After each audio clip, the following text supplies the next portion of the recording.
Ladies and gentlemen, good evening, and a very warm welcome to you all as we gather for the 28th anniversary of the Vermont Association of Broadcasters Hall of Fame and Awards Gala. Join us for a memorable journey as we look back at 100 years of broadcasting in Vermont.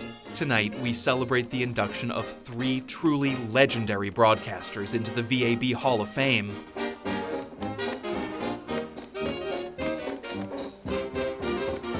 And recognize outstanding contributions of both individuals and stations broadcasting here in the Green Mountain State. Please welcome your host for this evening, VAB's incomparable Executive Director, Wendy Mays. Good evening, and welcome all to the 28th anniversary of the Vermont Association of Broadcasters Hall of Fame and Awards Gala.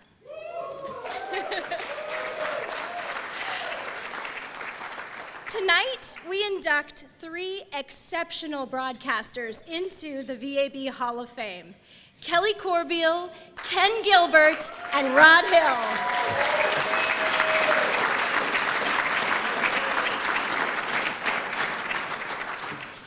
These 3 deserving inductees join the ranks of the legendary 85 men and women who are already in the Vermont Association of Broadcasters Hall of Fame.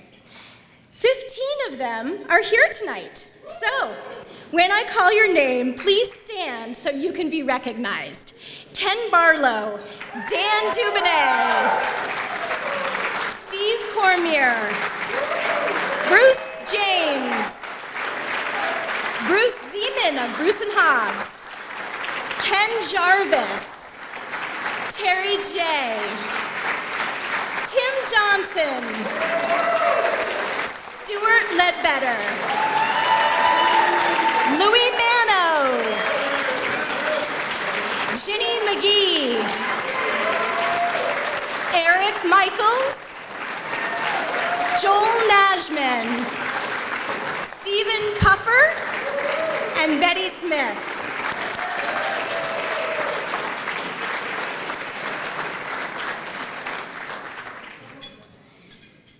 Tonight, we also recognize and celebrate 7 extraordinary people and stations for the outstanding contributions they have made to Vermont's broadcasting community.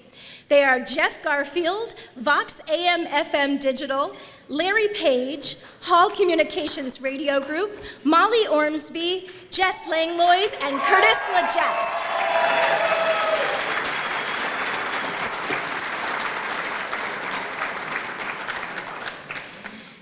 The 28th anniversary of this VAB Hall of Fame and Awards Gala is especially significant because tonight we celebrate 100 years of broadcasting here in the Green Mountain State. Let's take a quick look back to when it all began. The year is 1923. Vermonter Calvin Coolidge becomes president. Prohibition is in full swing, and so are speakeasies.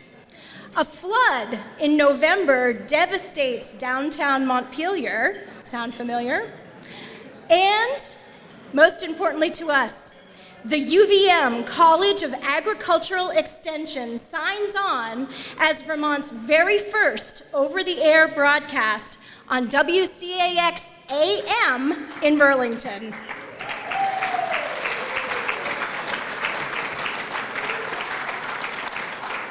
Now, to go through Vermont's extensive broadcast history would feel more like a history lesson than a celebration, plus we'd be here till New Year's Eve. So instead, we're just going to highlight some of the firsts, like when Vermont got its first commercial radio station in 1929, when WQDM AM in St. Albans signed on.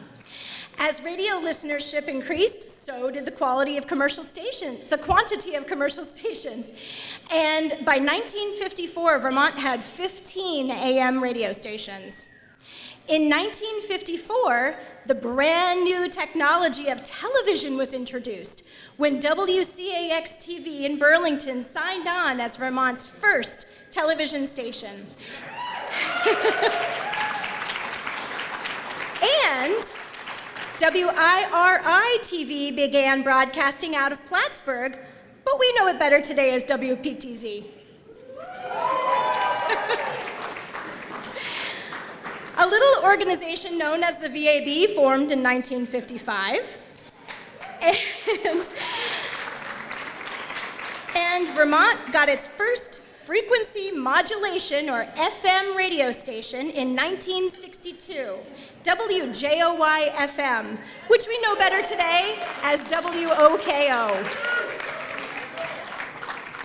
Today, in 2023, there are 6 TV network affiliates and 93 sets of radio call letters representing 50 different radio stations or brands. Pretty amazing. So, I'm going to have you all raise your glasses. Let's raise our glasses in a toast. Here is to the last 100 years of broadcasting in Vermont, and here's to 100 more.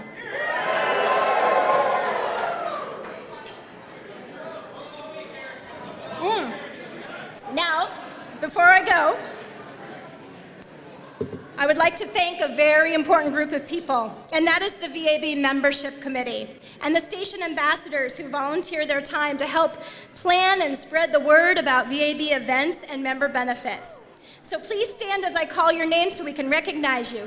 Dave Gaudette, who's the Membership Committee Chair, Kate Lanza, Amanda Lee, Aaron Barker, Mel Allen, Elizabeth Bond, Joshua Smith, Peg Doolin, and Casey Reagan.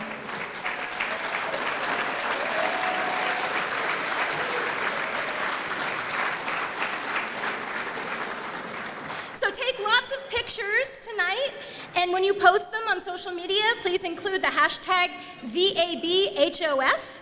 Enjoy the delicious dinner the Hilton has prepared, and we'll get the award presentation started at 7:30. What an exciting night this is. 100 years of broadcasting in Vermont. It's just incredible. I'm sorry I can't be with you tonight in person, but know that I am there in spirit.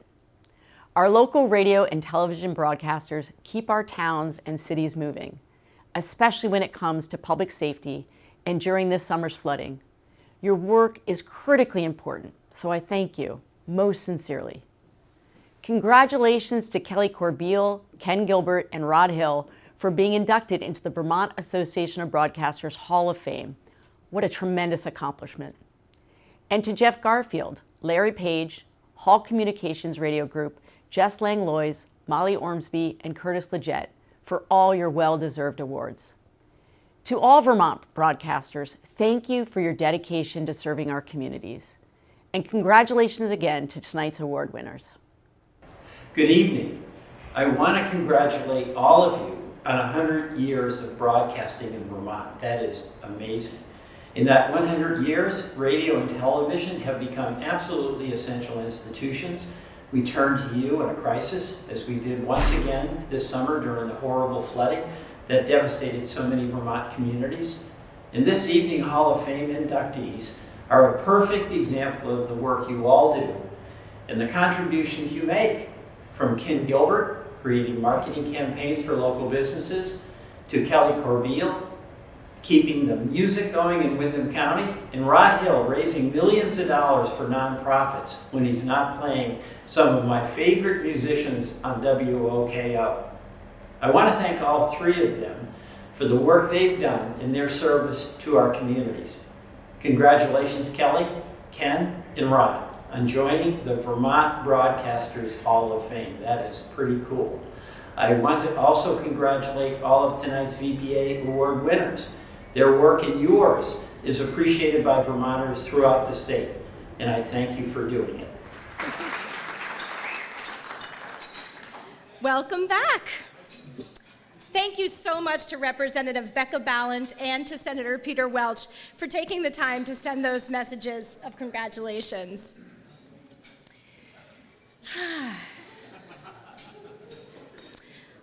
On November 15th, we lost a truly great Vermont broadcaster, the legendary Ken Squire.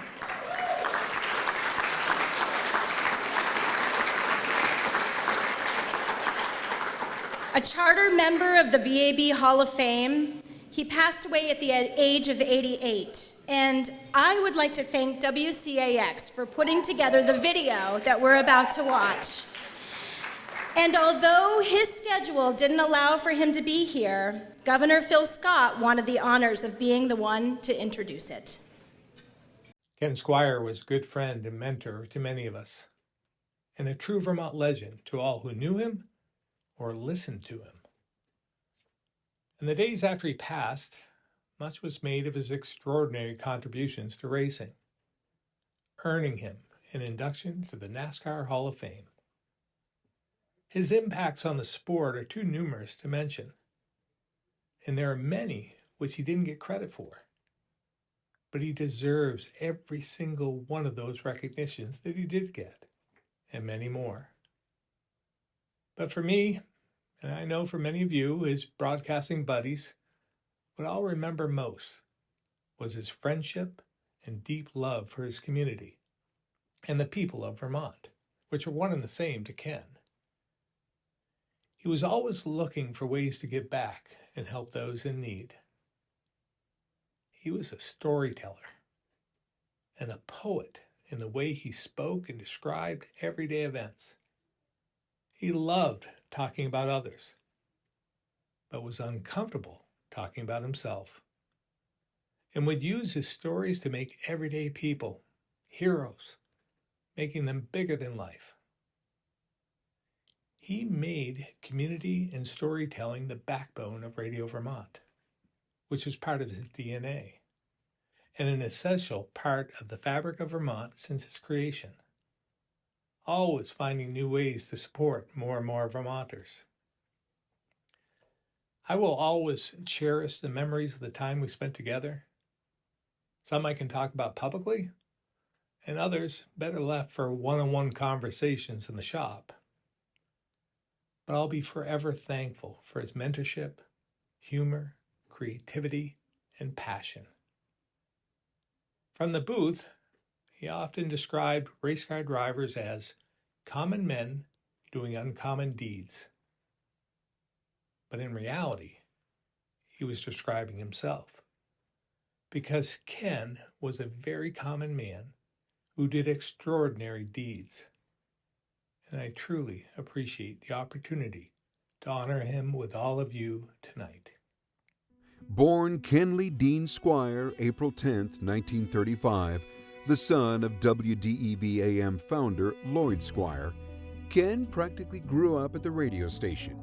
He made his first appearance on WDEV-AM in 1936 at the age of 1. And when most other kids were learning how to talk, Ken was learning how to talk on a microphone. As a young child in the early 1940s, Ken became enchanted with car racing he saw at county fairs, and by age 14, was broadcasting auto races in Morrisville. After studying communications at Boston University, Ken returned to Vermont and found investors to build the racetrack that became Thunder Road in Barrie, which opened in 1960. During that time, he got married, had 2 children, and also worked at WDEV. He worked as a pit reporter for his first NASCAR race in 1971. And as his national career as a sportscaster took off, he became the voice of NASCAR as a lap-by-lap commentator on CBS and TBS for nearly 20 years. Ken was also a founding father of the Motor Racing Network and a member of the NASCAR Hall of Fame. In 1979, when his father Lloyd Squire passed away, Ken took over WDEV and later formed the Radio Vermont Group.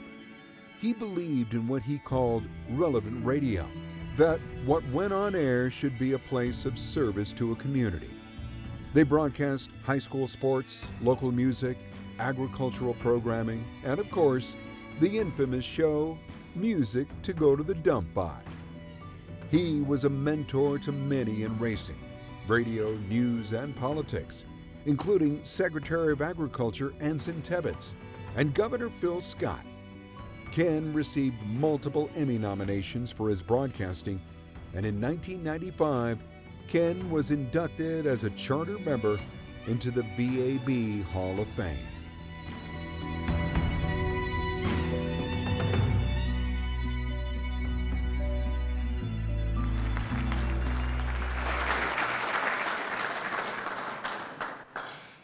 Is everyone having a good time? Let's thank the Hilton's chef, our servers, our bartenders, and especially our liaison, Joe Tang Wei, who's dedicated to making sure that we are all taken care of.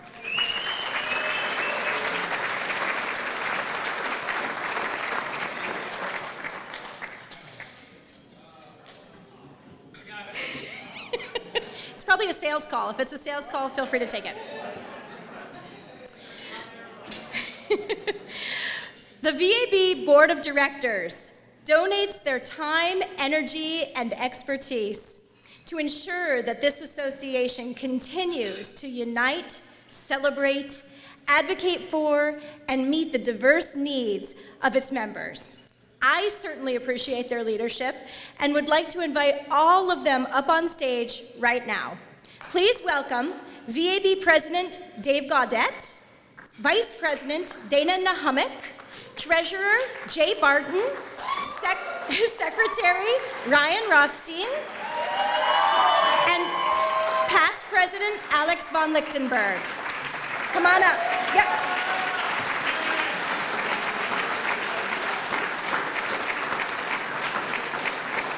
I'm also going to give a shout out to Peter Case, our member at large who couldn't be here tonight.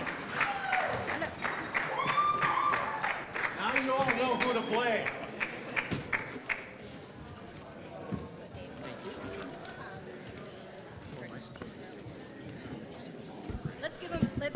Let's have a round of applause for our VAB Board of Directors.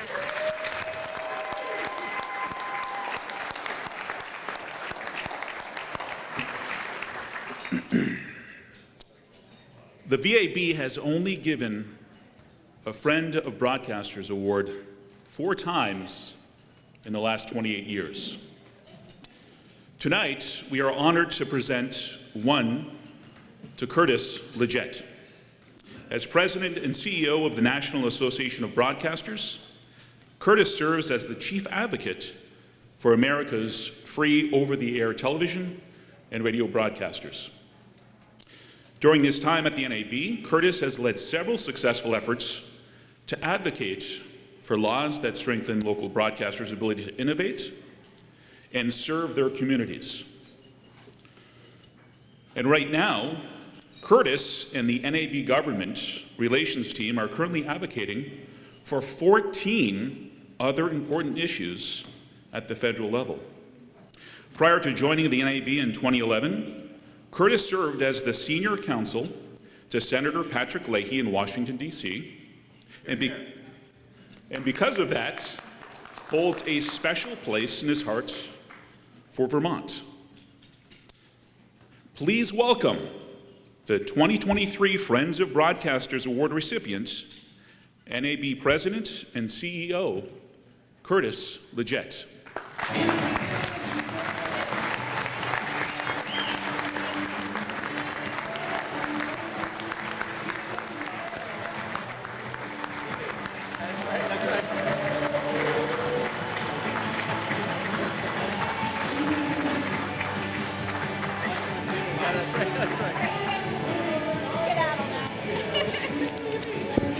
Are you guys going to stand behind me for this?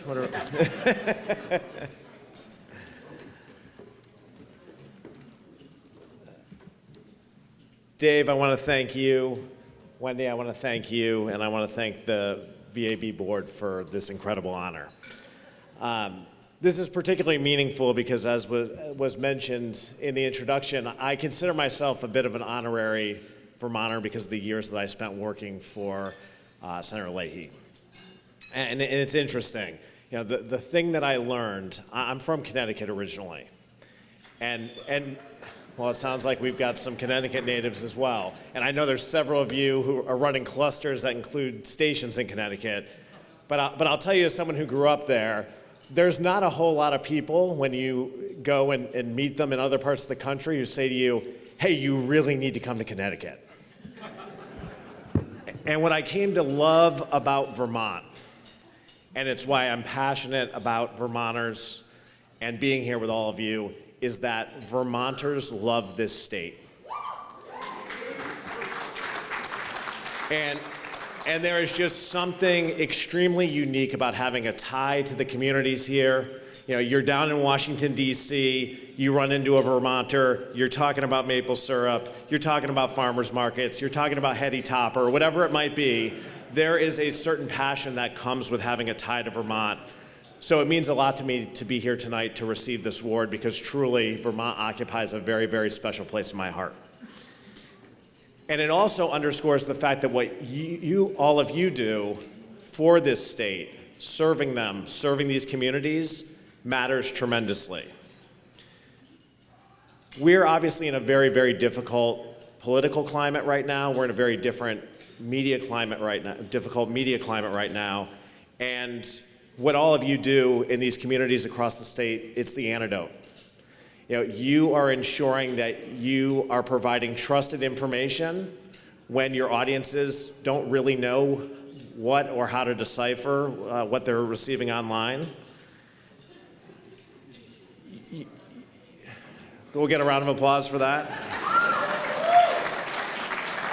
In times of emergency, you're there, you're on the air, you're trusted, you're there to provide the information before the disaster, you're there to provide the information during the disaster, you're staying on the air when other forms of communication fail, and afterwards, as communities recover, and we don't need to look any further than the devastation that happened in this state with the flooding in July, you are there to help with the recovery, and that recovery may take months or years, but you're there for every moment of it when every other form of media has left, and I want to applaud that.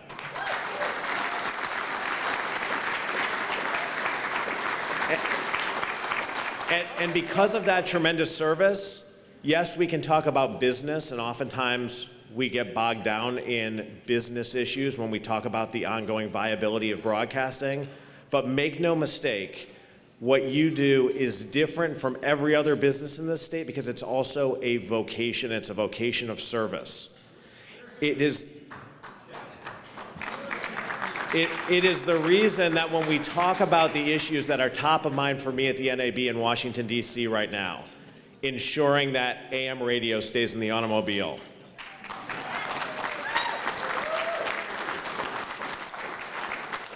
Bernie Sanders is a co-sponsor on that bill. Becca Balint is a co-sponsor on that bill. When we talk about ensuring that there is going to be a viable business model for television broadcasters as audiences migrate from traditional pay TV over to streaming services, the VMVPD issue, as many of you know, there's a reason that Bernie Sanders is leading that letter to the FCC. There's a reason that Peter Welch is signing on to that letter to the FCC, encouraging them to take action. I would challenge you to find another corporate interest that Bernie Sanders has associated himself with over his decades of service. And I bring it up not to use Bernie Sanders as a punchline, although given some of the tensions we had during my time with Chairman Leahy, it might be warranted, but to say it's because what all of you do is different. You are not any business, you are public servants.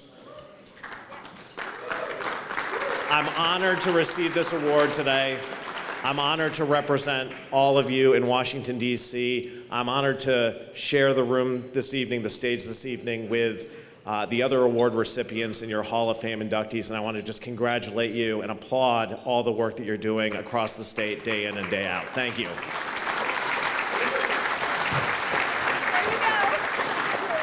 Sounds good. And there is an award. Do we need a picture or anything?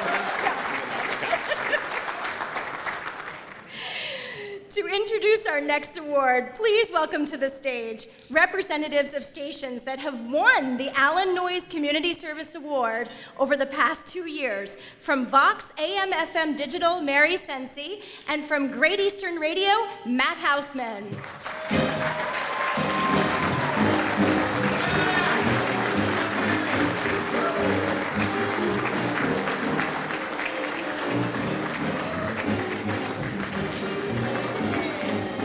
How are you? Good, thank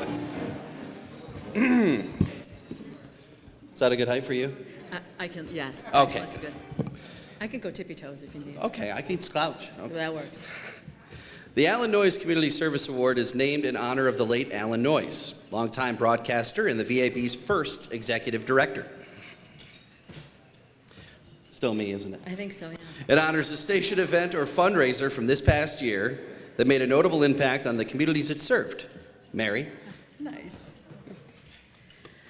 The Brendan P. Cousineau Med 47 Foundation honors Brendan, who was a carpenter and EMT, by giving scholarships to local trade school students and providing funding and equipment to local rescue squads. WIZN and WBTZ, nice, Mary. You got it. Pete, please forgive me. Thank you. WIZN, WBTZ made them the benefactor of their Rocks the Ridge golf tournament, which generated $3,100 donation this year.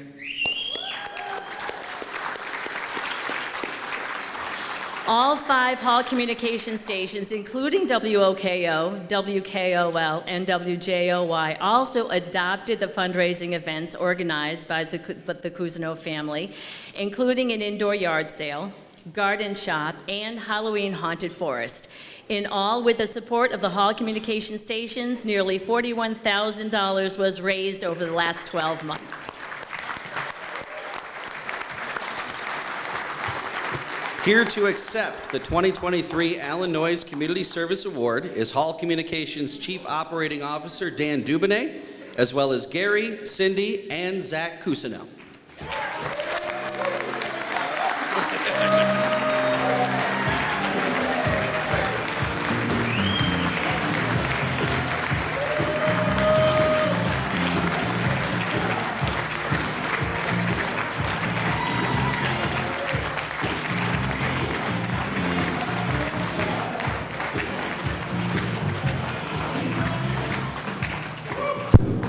I'm not as old as Mick Jagger, but after spending a night in Boston seeing the Allman Betts Foundation play a concert for 3 hours, I feel that old. But I'm here tonight because this family behind me is one of the most amazing families you're ever going to meet. As Mary and the gentleman said, in 2015, this family lost a son, a brother, a young father, a carpenter, a volunteer EMT in a tragic car accident in '89. And then in 2016, Brendan Cousineau P Foundation, Med 47 Foundation was established. Wendy Mays, who obviously you know, was my promotions manager at the time. And she said, Dan, we need to adopt this family. We did. They've raised over $200,000 in the time we've adopted them. Their barn burned down this past year with all their Christmas decorations. I don't know who stole their 20-foot skeleton and kept the head, but you know, they obviously had something in mind. They try and help 10 individuals or families every year, including 5 $1,000 scholarships for promotion of young people going into trades, which, God damn it, we need in this state. And they help young people that want to get into the EMTs, because that takes a huge commitment, as Brendan did.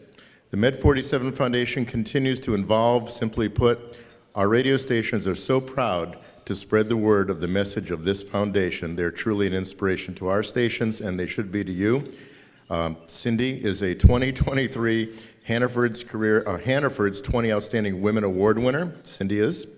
And her son, for the work she's done. And before I quit, Zach wants to say a couple of words. Zach? Thank you, Dan.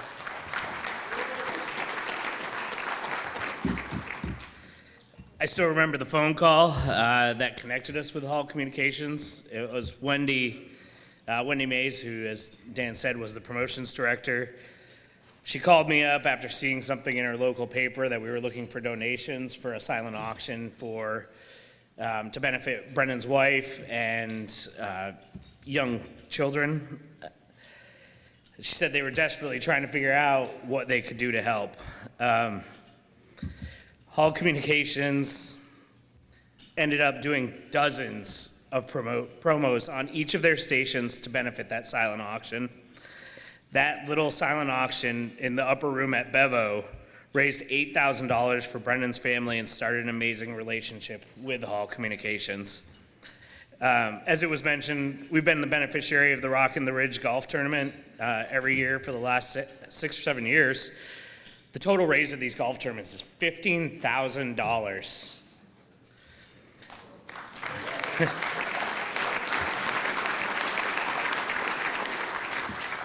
I just want to say that there's no way that the Brendan P. Kuzno Med 47 Foundation would be where it is today without their support. And for that, we thank you, Dan, and everyone at Hall. So on behalf of Hall Communications and my incredibly great staff and the Med 47 Foundation, I accept this award, Alan P. Noyes Foundation Award. Thank you very much.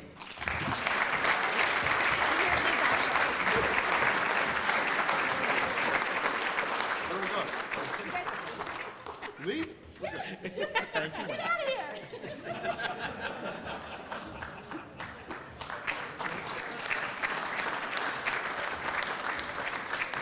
I don't want to be another bawling mess. Nobody wants to see that, so.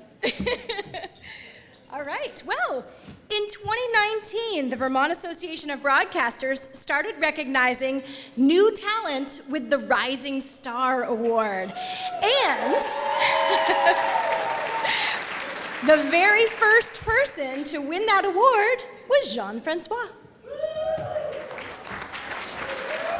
Thank you. Oh God, this is so loud.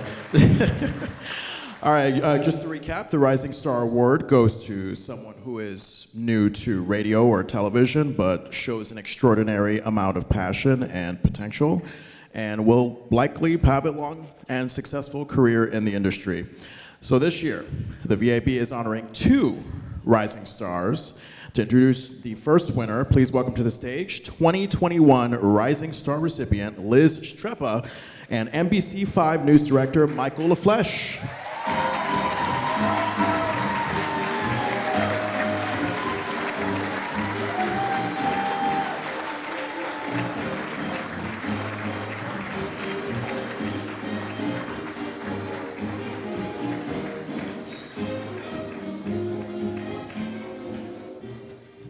Hi, everyone. It is such an honor to be here tonight for this wonderful annual event that highlights the many positive impacts that broadcasters have in our community. And I am especially delighted to tell you about someone who you don't see on air, but who consistently goes above and beyond behind the scenes for us at NBC5, our Rising Star executive producer, Molly Ormsby.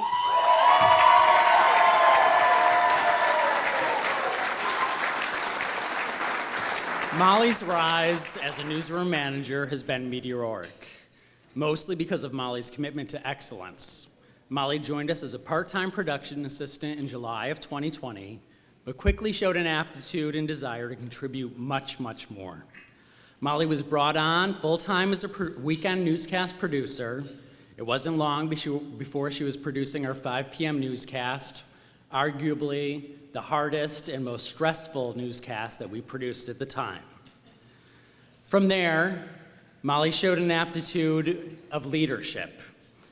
She established herself as a reasonable, measured, and thoughtful producer, but not just an excellent producer, a newsroom leader that colleagues turned to for feedback, direction, and help, which landed Molly the role of morning executive producer. I can attest that Molly is the go-to person for questions about graphics or to brainstorm new ways of telling a story that may be visually challenging. But what makes Molly so deserving of this Rising Star Award is her desire to go above and beyond her job description. While most of Molly's work is behind the scenes, many of you may have actually seen Molly out covering fires, vigils, or other events, eager to contribute to our shows, proving that you don't have to have the title of reporter to be a great storyteller. We are so fortunate to have Molly on our team, who has excelled so early on in her career. More than the skills that Molly has developed over her time at NBC5, Molly brings a compassion and an ethical approach to informing her community, traits so desperately needed in this age of social media, opinion television, and a desire to be first. I'm proud to introduce Molly Ormsby as one of this year's Rising Stars.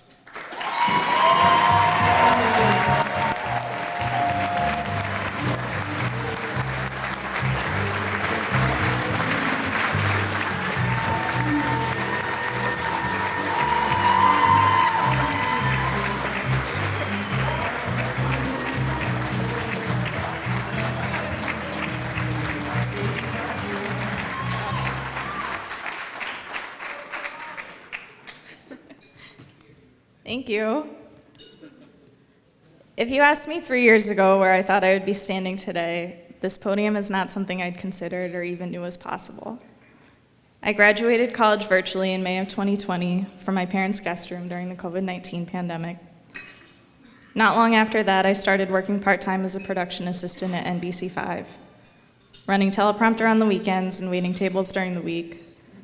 I felt fortunate to have a job at all, but I quickly figured out that I wanted to produce a newscast. It was a critical time for journalists in America. It still is. Admittedly, I finished this speech at the last minute. I didn't plan it that way, but when the news broke last weekend that 3 young men of Palestinian descent had been shot, my priorities shifted as they often do. I check my email when I should be sleeping. I answer calls on my days off. But looking around, I'm sure a lot of people in this room can relate because they care about our community and about the work we do. Journalism matters. It's not always easy, but that's not why we do it. We serve our communities and tell their stories because we want to help. If I had time to thank everyone I ever worked with at NBC5, I would. But I want to credit our president and general manager, Ryan Rothstein, our news director, Michael LaFleche, all of our news managers, Caitlin Kuntz, Oren Schoenfeld, Mike Cusinelli, for being the best mentors I could ask for and investing in me. I also want to thank our station manager, Colette Mattson, for hiring me as a PA and supporting my transition from production to news. Finally, my parents, for shaping my passion and work ethic, specifically my mom, a journalist herself, for setting the best example and showing me why our calling matters. Thank you to the Vermont Association of Broadcasters for this award. If this is the trade-off for missing my college graduation, I'll take it.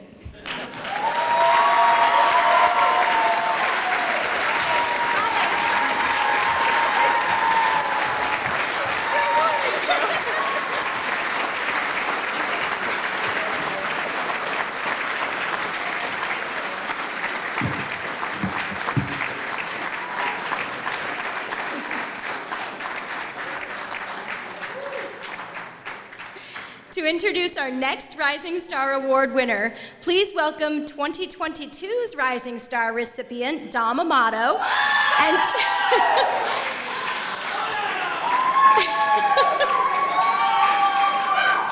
and Chief Meteorologist Gary Sadowski, both from WCIX.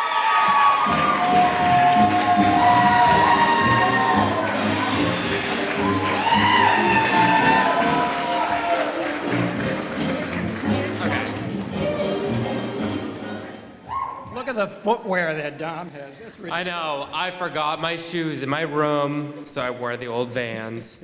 I'm starting, right? You get to start. Okay, perfect. Can't see anything. I know, it's right up here.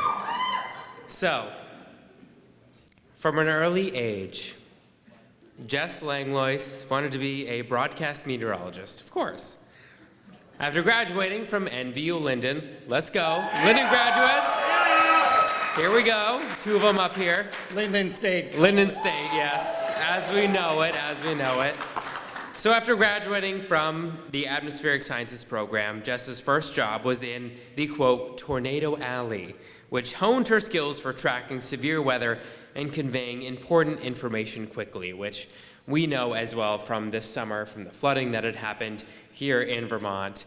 We had experienced that moment, and Jess went on air for minutes, which, you know, I was thinking earlier, do I say 10s, do I say 20s? But it was minutes, which doesn't seem like a lot, but it is a lot of time in TV world. But she went on it and really tracked that tornado that we had this summer, which was amazing.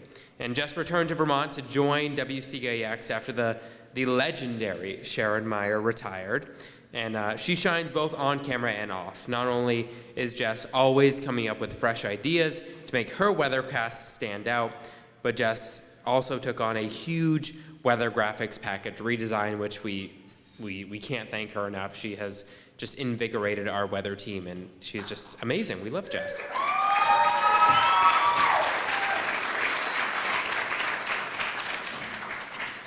That's pretty good. Have you ever been in news and read a prompter? I should try that. Us weather guys aren't used to this because we just make up our fake news. Ad lib. Well, passionate about climate change, Jess is eager to do special reports on anything climate related and find ways to integrate its impacts into her forecasting. Jess is always ready to do live shots out in the weather during newscasts, and as an on-air personality, and that's exactly the way I talk on air, strives to inspire young women interested in science.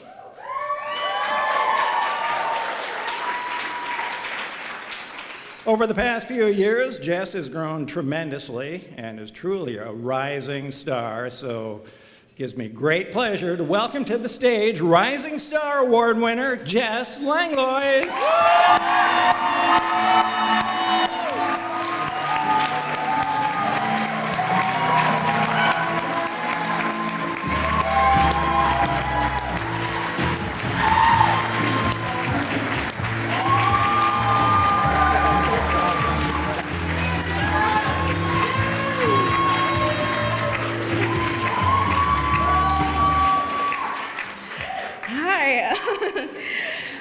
It's very different talking in front of real people instead of just a camera. You can see them. It is truly an honor to be up here tonight. The irony is I know this award is designed for people who are early in their career, but in a lot of ways, it's crazy because I feel like I've actually taken a while to hit my stride, and in a lot of ways I feel like I still am. But I remember being in my first job right out of college and seeing so many other meteorologists like me who'd want to do this since they were a kid, and they just were able to hit the ground running, it seemed. They had the confidence and the Twitter accounts and the following, and I just felt a lot more like Bambi trying to take his first steps if Bambi was up until 6 a.m. with insomnia every night and forced to spend more time doing VOSOTs on city council and school board instead of forecasting the weather. No shade to the city council beat, it's very important, just not my thing. But my life changed for the better the moment I walked through the doors at Channel 3. And I remember during my interview, Jay talking about how Channel 3 is just a special place, and I have found that to be so true in the past 2.5 years, and that's all thanks to, it is. And that's all thanks to Jay Barton and Roger Garrity, and even though he's no longer at Channel 3, Dan Dowling, thank you for taking a chance on me when I was just a 23-year-old kid with a couple years Met MMJ experience in a small Midwest market, and really no deliverables to my name except the promise that I could do good work if you gave me a chance. And thank you to our news and weather teams for not only allowing me, but encouraging me to make this position my own and giving me the freedom and the tools to do everything I've done. Seriously, in what other newsroom in America can your general manager walk by you while you're drawing a beat-up tuba on the iPad that you won with the Santa beard mask that you made for the mask decorating contest at the holiday party the year before? And instead of him going, "Hey Jess, is this really the best use of your time?" going, "Actually, you know what would make this even better? What if you did the entire thing in the style of Calvin and Hobbes?" This was for Scary Gary, by the way, so very important work. And thank you to everyone in the newsroom for putting up with my antics, especially Gary, who I've been subjecting to my weird anecdotes and tangents on a daily basis. And also now to Peter, who also had to put up with me all throughout college. Go Lyndon. Yeah, Lyndon. And kudos to him. But on a more serious note, this year has been a whirlwind. I never thought that I would be here, and with everything that's happened in the past year under my belt, I mean, since January, we've had the graphics redesign come down the pike, And when Dan announced he was stepping down and I was asked to temporarily take over the evening broadcast this summer, we had no idea what was about to unfold across the state and the serious, serious weather that we ended up having. And I also want to thank my parents who are here tonight for their constant support.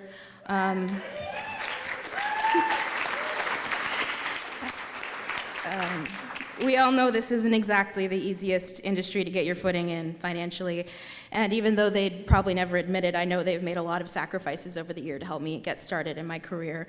And we've had a lot of really intense events that have rocked the state of Vermont this year, and there's been so many young people who have done so much to get critical, life-saving information out to the public all year long, and there are so many deserving people.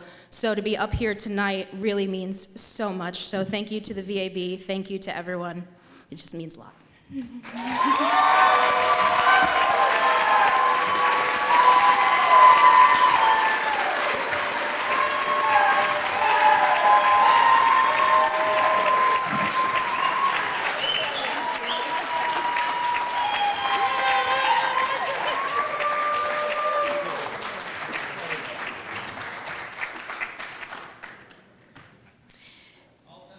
To introduce our next award, please welcome former recipient of the Snyder-Tefner Award and Senior VP of Engineering and Technology at Vermont Public, Joe Temecki, and the Chief Engineer of WPTZ and WNNE, Eric Petke.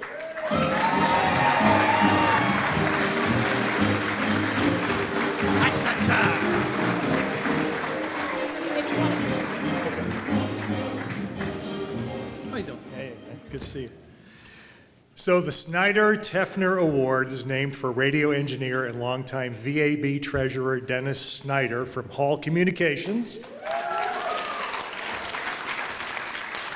as well as television engineer and longtime VAB legislative liaison, the late Ted Tefner from WCAX. Both of those fine folks were people that I knew professionally, and they were legends and continue to be legends in this area.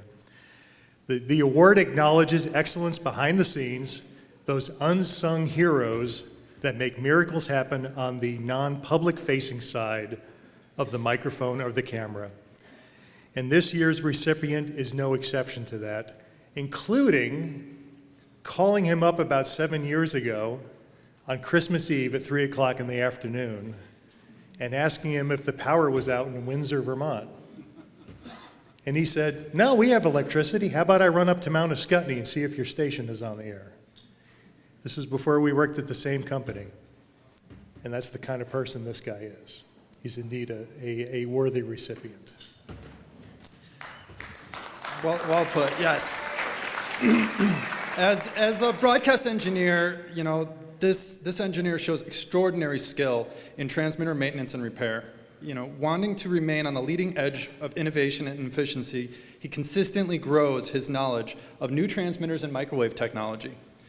Over the years, he has been an on-call at all hours, you know, as Christmas Eve. Yeah. Christmas Eve, to assist with transmitter repair or others, sometimes even in the middle of the night. He has worked with whatever team is in need to get them back on the air, braving the cold and the snow to jump onto an ATV and get up to the top of the mountain, whether it's Mount Mansfield, Burke, or Ascutney. So I want to say that Larry Page, who is someone who not only earns respect and admiration of those he works with, but also returns that respect to others in every interaction. Please welcome Larry Page to the stage. Yeah!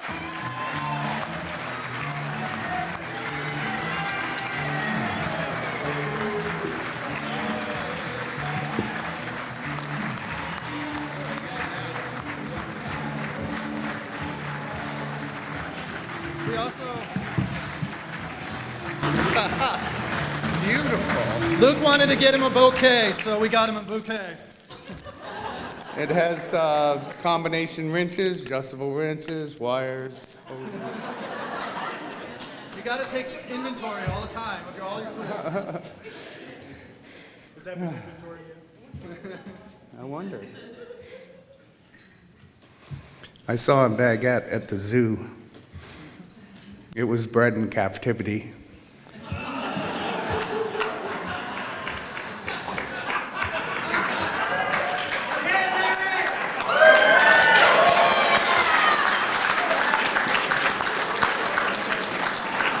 And I wanted to get into TV, and they said, well, your face might be better in radio. So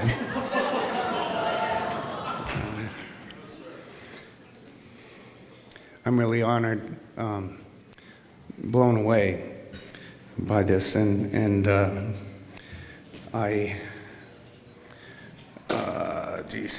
I've had a lot in my head, go through my head what I have to say, and I haven't put a lot down. I've made some notes, but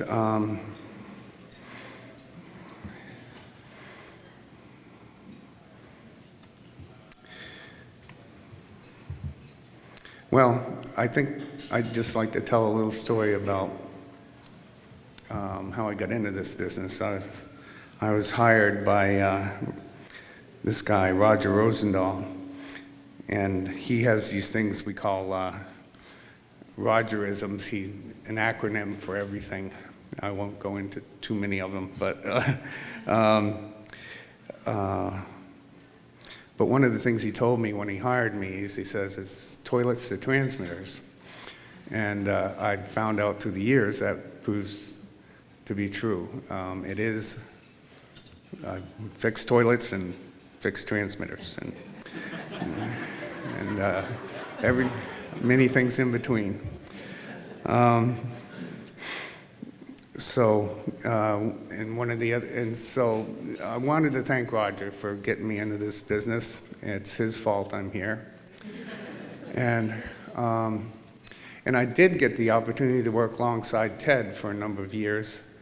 And it was always very educational, Ted Tefner. And it was, you know, he was always patient with me. One time I called him. He was a great consultant. Whenever I had a question, I called him on the phone, and he answered and said, "Oh, Larry, how you doing?" I said, "Hope I'm not disturbing you." And he says, "Well, I'm in Florida with Betty on vacation. We're driving right now." And I said, "Well, I'll just let you go." And he says, "No, go ahead. You know, I got time for you." And he always did have time for me, and he was a great guy to work for. And he did a really good job at straightening out my knot tying. I guess he had some kind of boating background. So I learned a lot from him and really appreciated him, and he leaves a huge hole even now. I just want to thank everyone. It's incredible to be part of a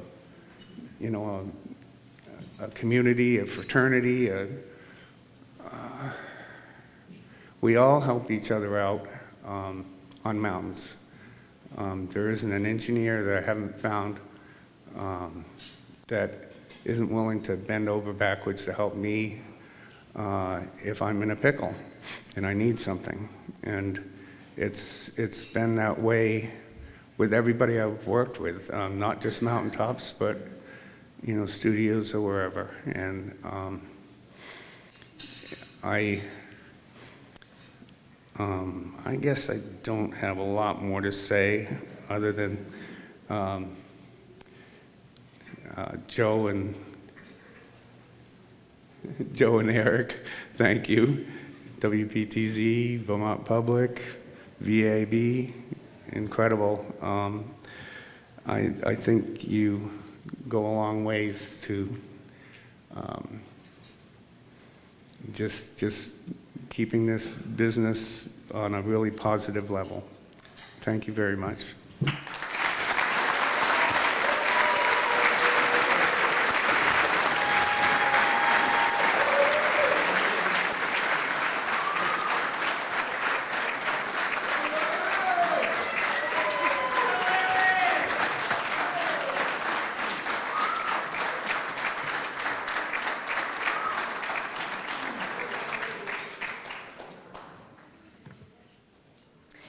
To introduce our next award, and the stage is going to get a little crowded, please welcome former recipients of the VAB Distinguished Service Award. From 2016, Bob Sherman. From 2015, Stuart Ledbetter. From 2014, Tom Richards. From 2011, Ginny McGee. And from 2009, Tim Johnson.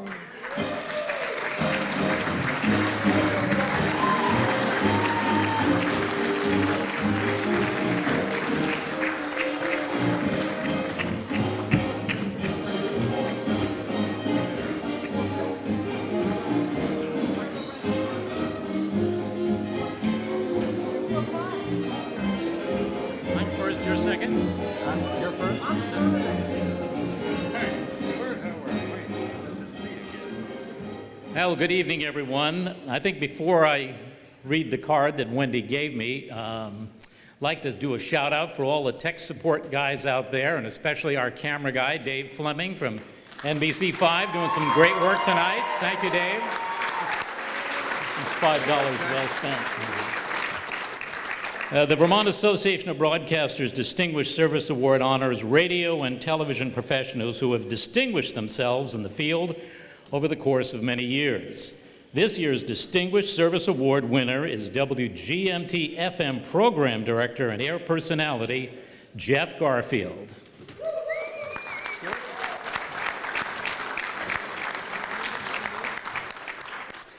Jeff grew up listening to the voice of the Northeast Kingdom, the late, great Don Mullally, Hall of Fame winner here, not so many years ago, on WSTJ, and has carried on that tradition by becoming the new voice of the Northeast Kingdom. With 20 years at WGMT FM in Linden as an air personality and later as program director, Jeff Garfield personifies local radio. Now, Jeff started with a teen-focused nighttime show, gaining a loyal audience of young people. Imagine the headlines. 4 years later, Jeff moved to afternoons and added a live trivia show, as well as a live weather show with Mark Breen from the Fairbanks Museum. And when it became available 10 years ago, Jeff moved to the morning show and has become a fixture of the Northeast Kingdom. Then it must be past his bedtime now. Jeff also, he's done a lot of good things, gets called upon by the community to help in many ways. He's the announcer for the Lyndonville Stars and Stripes Parade and Festival. He regularly interviews agencies that help the Northeast Kingdom's residents, and Jeff volunteers at WGMT's December food drive that has raised tens of thousands of pounds of food for local food shelves.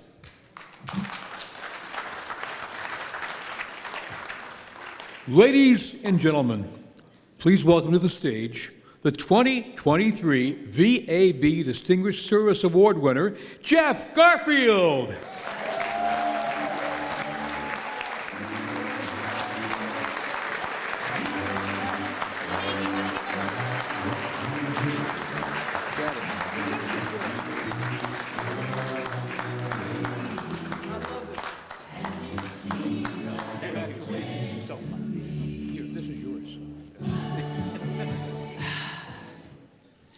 Wow. First off, I really don't know what to say. I have been a member of Vermont Broadcast Associates, Bruce James Group for 20 years. And in 20 years, forgive me, I've never been here. This is, and undoubtedly will never be topped as the most amazing moment of my life. Thank you so very much for this honor.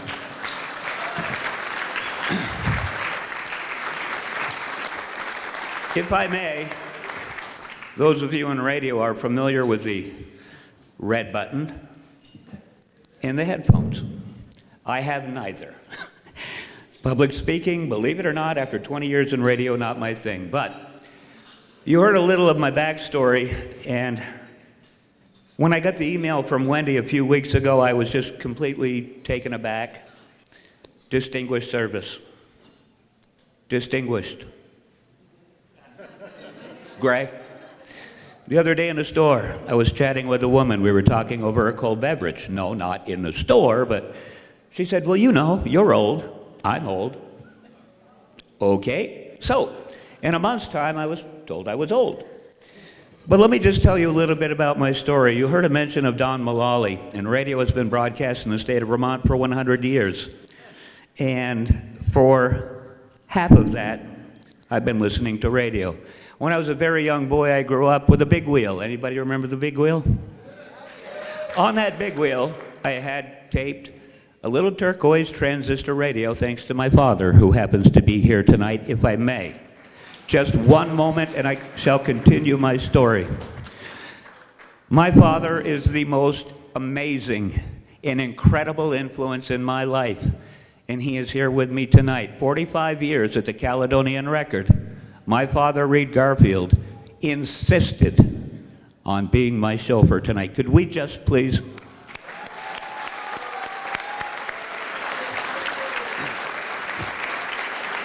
So more on Don Mullally.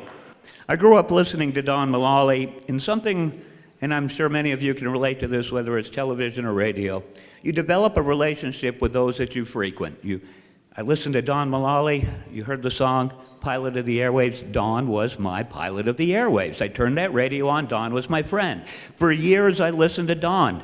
Never, ever did I think I would have the privilege to work with my pilot of the airwaves, Don Mullally.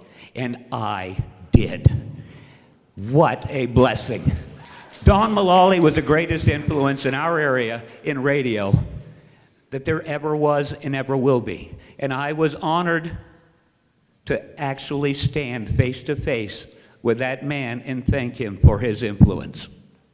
Now, back when I got the email from Wendy, it was shortly before we lost another influence in my life. Now, the next man I'm about to mention, Governor Phil Scott, said some of the greatest words about the late, the great, the amazing Ken Squire. Ken was also an inspiration to me because for 10 years I had a DJ business and I did sports announcing. You've heard mention of parades. Yeah, that's fun. It's great. I love being there for the community, but Ken's style could never be matched. I tried. And I had hoped so much that I could have bet that I could have been here today with Ken Squire to thank him for his inspiration to me. I'm unable to do that, but I have been welcomed, thanks to you, my peers, into a family that Ken helped create. My belief on radio is exactly that as what Vermont Broadcast Associates is. You heard mention of local food drives. For more than 30 years, Vermont Broadcast Associates has held a holiday food drive in a tiny Dunkin' Donuts parking lot in St. Johnsbury. When I got into radio for music, but that all changed the first time I board opped. The new guy always gets to board op, you know that. That food drive. And at the end of that 4 hours, our radio group, with the help of the community, brought in over 15,000 pounds of food in 4 hours. How powerful is that? Now, not only that, a few years later, and we've continued, and this year will mark the 33rd annual holiday food drive. We have at times eclipsed in our tiny community of the Northeast Kingdom 33,000 pounds of food. That is my belief. I told you I got into radio for music.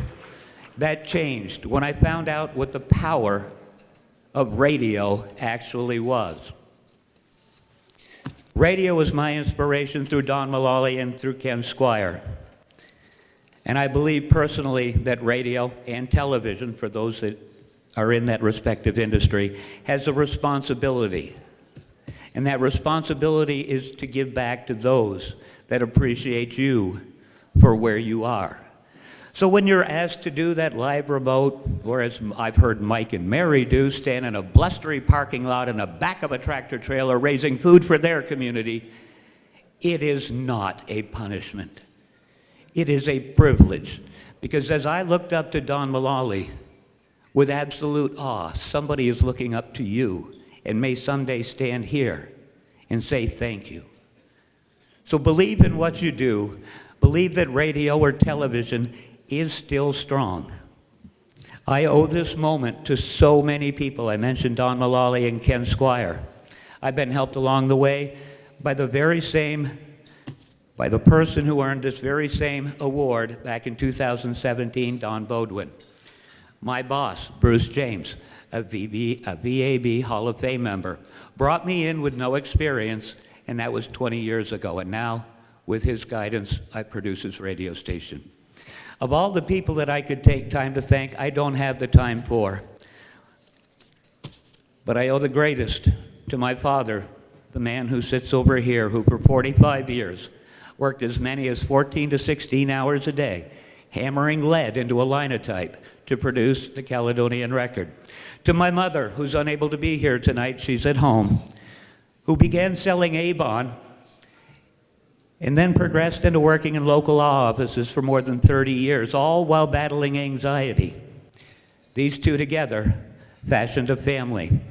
My mother today, now in her spare time, writes in the North Star Monthly.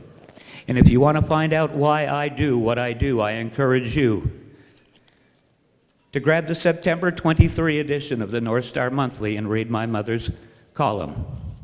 I thank radio, I thank Bruce James, I thank my mom and dad, and I thank this amazing organization and this room of people for honoring me with distinguished service. May God bless you, and thank you for what you do and your inspiration to others.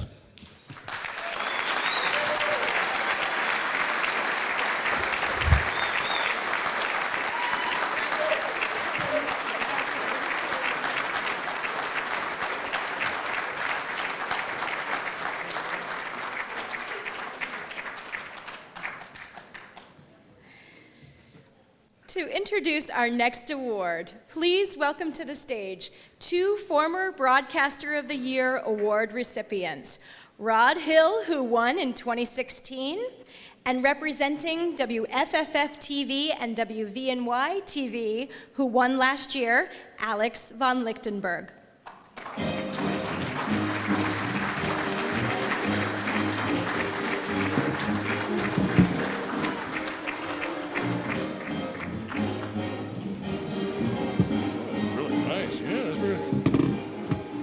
Oh, there you are. I was wondering if you were going to join me or not. I was just sneaking up on you. Oh, okay, all right.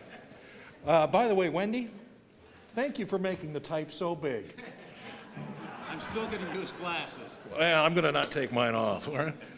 The VAB Broadcaster of the Year Award honors a television or radio broadcaster or station that's made a significant contribution to Vermont's broadcast community over the past 12 months. This year's winner, Vox AM FM Digital.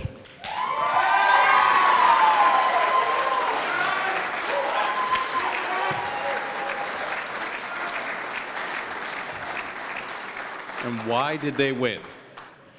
In a matter of days, the staff at Vox AM/FM Digital transformed National Life Group's Do Good Fest from an in-person outdoor festival in flood-ridden Montpelier into an intimate virtual benefit concert broadcast online and on WCX-TV, raising... Wendy, is this a typo? It's not a typo. Raising, Curtis, this is for you, $1.5 million. Don't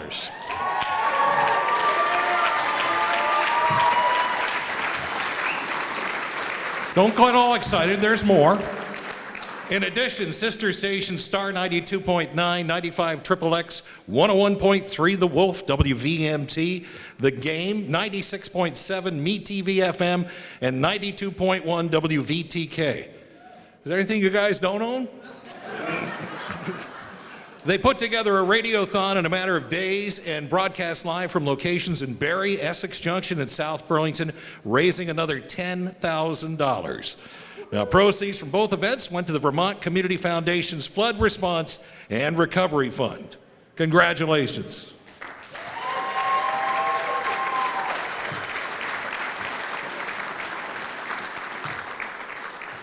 To accept this year's Broadcaster of the Year award, on behalf of Vox AM FM Digital, please welcome to the stage Vox AM FM Digital Vice President of Operations and Station Manager, John Mullett.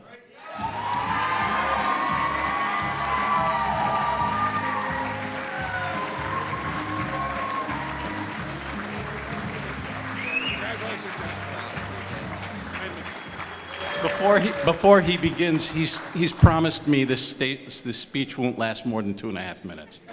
Yeah, I shaved it below the 45-minute mark, so we're good.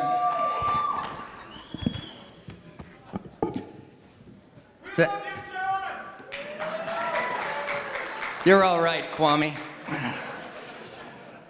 Thank you, Alex and Rod, for that introduction. And Wendy, thank you for putting me late enough in the night that people have had a chance to consume heavily at this point.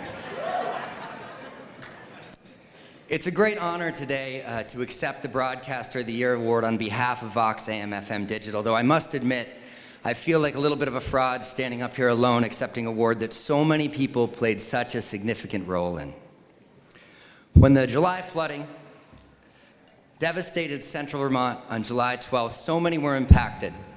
All of our families, our friends, our viewers and our listeners, and of course, many of our amazing business partners. The week of the flooding, National Life Group Do Good Fest was planned for that Saturday, and Star 92.9 has had the great privilege of being the partner in the festival, both in a production capacity and a media and marketing capacity. And of course, with the events that unfolded, it became an impossibility to have the festival that was planned. So 72 hours to spare, we had to pivot, and it was quite a pivot. Working with the amazing team at National Life Group, we made the decision to transition the event to being a live stream event with a small audience that would take place in their beautiful cafeteria at National Life Group, all to benefit the Vermont Community Foundation and their flood relief fund. I made some calls to bands, and they agreed to get there no matter what it took, and it was not easy. The lead singer of the Plain White T's, he had to drive from Boston through the night just to get there. The lead singer of the band Fastball, he met a random stranger in the airport in DC, got in the car with a random stranger, and he drove all the way to Vermont. These bands put in such an incredible amount of effort to still make it to this event, and for that I am certainly forever grateful. And I have to throw so much appreciation to the amazing team at National Life Group. They're the ones that backed the festival and built it in the first place. They're the ones that believed we could respond to the horrible devastation and do something instantly to make a difference. They couldn't make it tonight, or maybe they just knew better than to spend a night with a bunch of broadcasters. But specifically, I want to thank National Life President Mehran Asadi, head of facilities Scott Rogers, the head of the foundation, and the head of corporate communications Beth Rusnock. And Jamie Broussard, former Channel 5er who now works for National Life Group, and he ran video production for the entire thing. And I also want to mention so much gratitude towards the camera operators from all different companies that volunteered that night. I know a lot of you are in the room tonight, and you made the whole thing possible. It was a real effort of people coming together.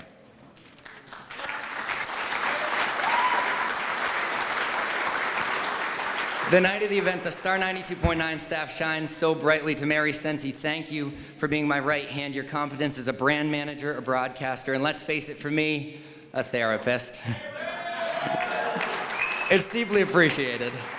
To Mike and Mary together, we threw you into a TV environment that night, and you both shined. You're truly phenomenal at what you do. You rolled with the changes, and you made such a difference. John Francois and Amanda Lee, you both owned your roles that night, presented bands with grace and with a proper tone for what the evening was. I was so honored that night, and always am, to be a part of the Vox family. You all have such a gift, and the night made it so clear. Now, a live stream event sounds great, but how do you get people to see it? You know, we all have the friend we call when we have kind of a needy ask, like the one you would probably call for bail money. For me, that friend is definitely Jay Barton.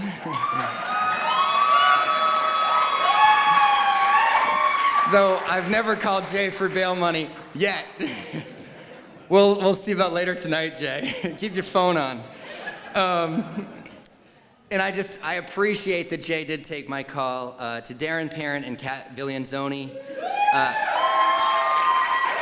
I can't tell you how much respect I have for what you do and the talent you bring to it. I know Darren's not here tonight, but Kat is. You stepped in that night to co-host an entire event with Mike and Mary. Your dedication to the community is just incredible. Thank you, WCAX, for your amazing, amazing partnership. And like was mentioned before, through an incredible amount of teamwork and a great deal of generosity, businesses and individuals all over the country, the number to date raised actually is a bit higher now. Thanks to a generous match from National Life Group, we've raised over $1.7 million to date for the Flood Relief Fund.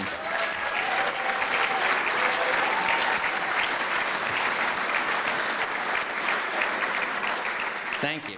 And coming off the momentum of the festival, the staff at Vox still wanted to do more. Like Rod and Alex mentioned, a week after the flooding, we deployed 5 of our stations to different places in Vermont, thanks to David Gaudette for setting up all these locations with our amazing partners at Duncan that I know so many of us work with. They let us use locations. It was really fantastic. And the concept was simple, just to raise money. Rick Logan held down the fort, 101.3 The Wolf in St. Albans. Kwame, Dankwa, and Tamara Taylor took XXX live from South Burlington. Morning Drive, Kurt Wright and Anthony Neary, WVMT, came from Essex. Bruce Zeman, Ken Gilbert, Jamie Dennis, all holding down the fort in Middlebury with 92.1 WVTK.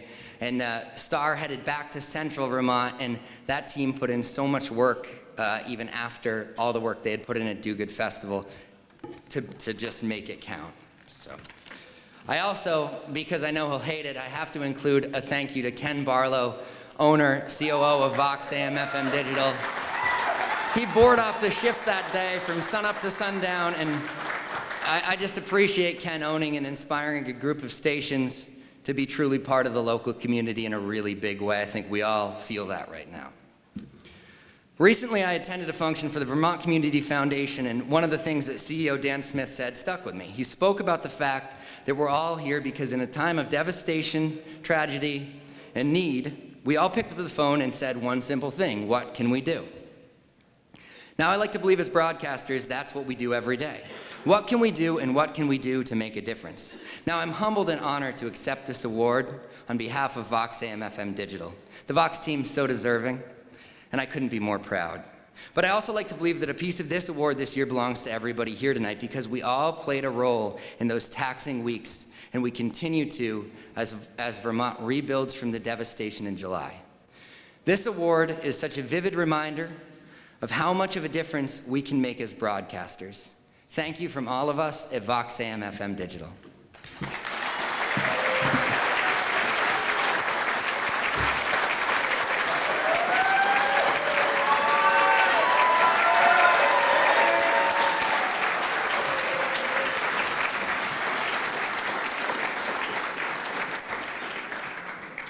The Vermont Association of Broadcasters Hall of Fame recognizes individuals who have made a significant contribution to broadcasting and to their community within the state of Vermont.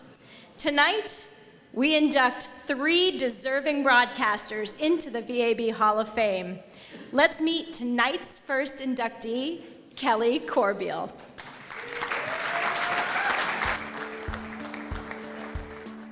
I think the thing about Kelly is she's an inspiration to many people. She's an inspiration to me. She's an inspiration to her kids, to her family, to her friends, to her town of Brattleboro for what she does. I mean, she took over this radio station as a single mom, raising 2 kids, being on multiple boards, and she did it. My mom's incredibly adaptable, that's for sure. She came from the world of banking, and she was trying to continue my father's dream at this radio station, and she had to completely learn everything. She had to start from scratch. What she does for our community and her dedication and commitment is unbelievable.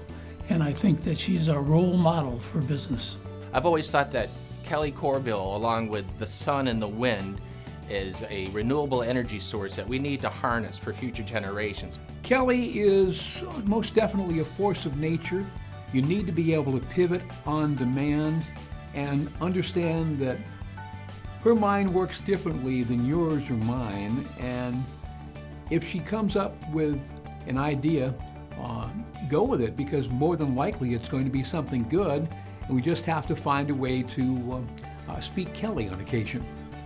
As a VAB board member, Kelly made many trips to Washington, D.C.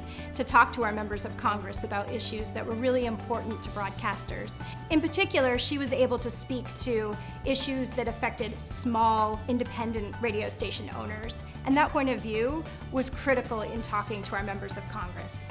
Kelly loves radio, loves this community, and Kelly adheres to, I think, a principle her late husband wanted to have for this station, which was to serve the community and be a part of the community. And Kelly Corbeil, she does that. She does that on a daily basis. She has made this station survive through force of will. She's come up with an alternative revenue stream in organizing and doing the annual Brattleboro Brewers Festival. The Brattleboro Brewers Festival is a happening event that people want to go to. She took it from the ground level and exploded it. And this is a success. And it's a success because of the way she does business. That's why it's a success. It actually wasn't too long ago. Someone referred to my mother as the Roadrunner, and everyone else in the room started laughing because they kind of know what they meant by that. She definitely is able to do a lot of tasks at once. And there's plenty of sticky notes around the office, and she's constantly running around from person to person, phone call to phone call, and she's able to get things done like no one else I know. One of the things that I remember about serving on the board with her is she would always ask the question of, how is this going to help our members? And that was sort of the guideline that we made every decision on. Kelly Corbeil cares. She cares about the people that work for her. She cares about this radio station. Kelly cares about the community. You want to work hard for somebody who you know has an emotional investment in you and an emotional investment in this radio station. And it makes you want to work harder and to do a good job. As everyone in the audience is watching, I think it's safe to say my father is here with all of us, and he is extremely proud of what my mom has done with this radio station. And he left the radio station in really good hands, and I'm sure he's very proud of my mother and everyone else associated with WTSA about the growth of the radio station and continuing on what he started. As a VAB Hall of Famer, I am delighted to have Kelly join our ranks. She is a force of nature and someone who definitely belongs among the elite in the Vermont broadcasting community. When I first heard about Kelly being inducted into the Hall of Fame, obviously I was happy for her and happy for the station. And I also know that her late husband, Bill Corbeil, Billy the Rocker, how happy and proud he would have been to see his wife get this award. Well, as a Hall of Famer, when I saw that she was nominated, I was thrilled. And then when I saw that she had gotten into the Hall of Fame, it just made me feel good because I know she deserves to be there. Some people might think, well, this is early. You don't know Kelly Corbeil and what she's done. We're right on time. You know, I'm just so proud of her and what she's done down there, and she deserves to be in the Hall of Fame. Yeah, congratulations, my friend.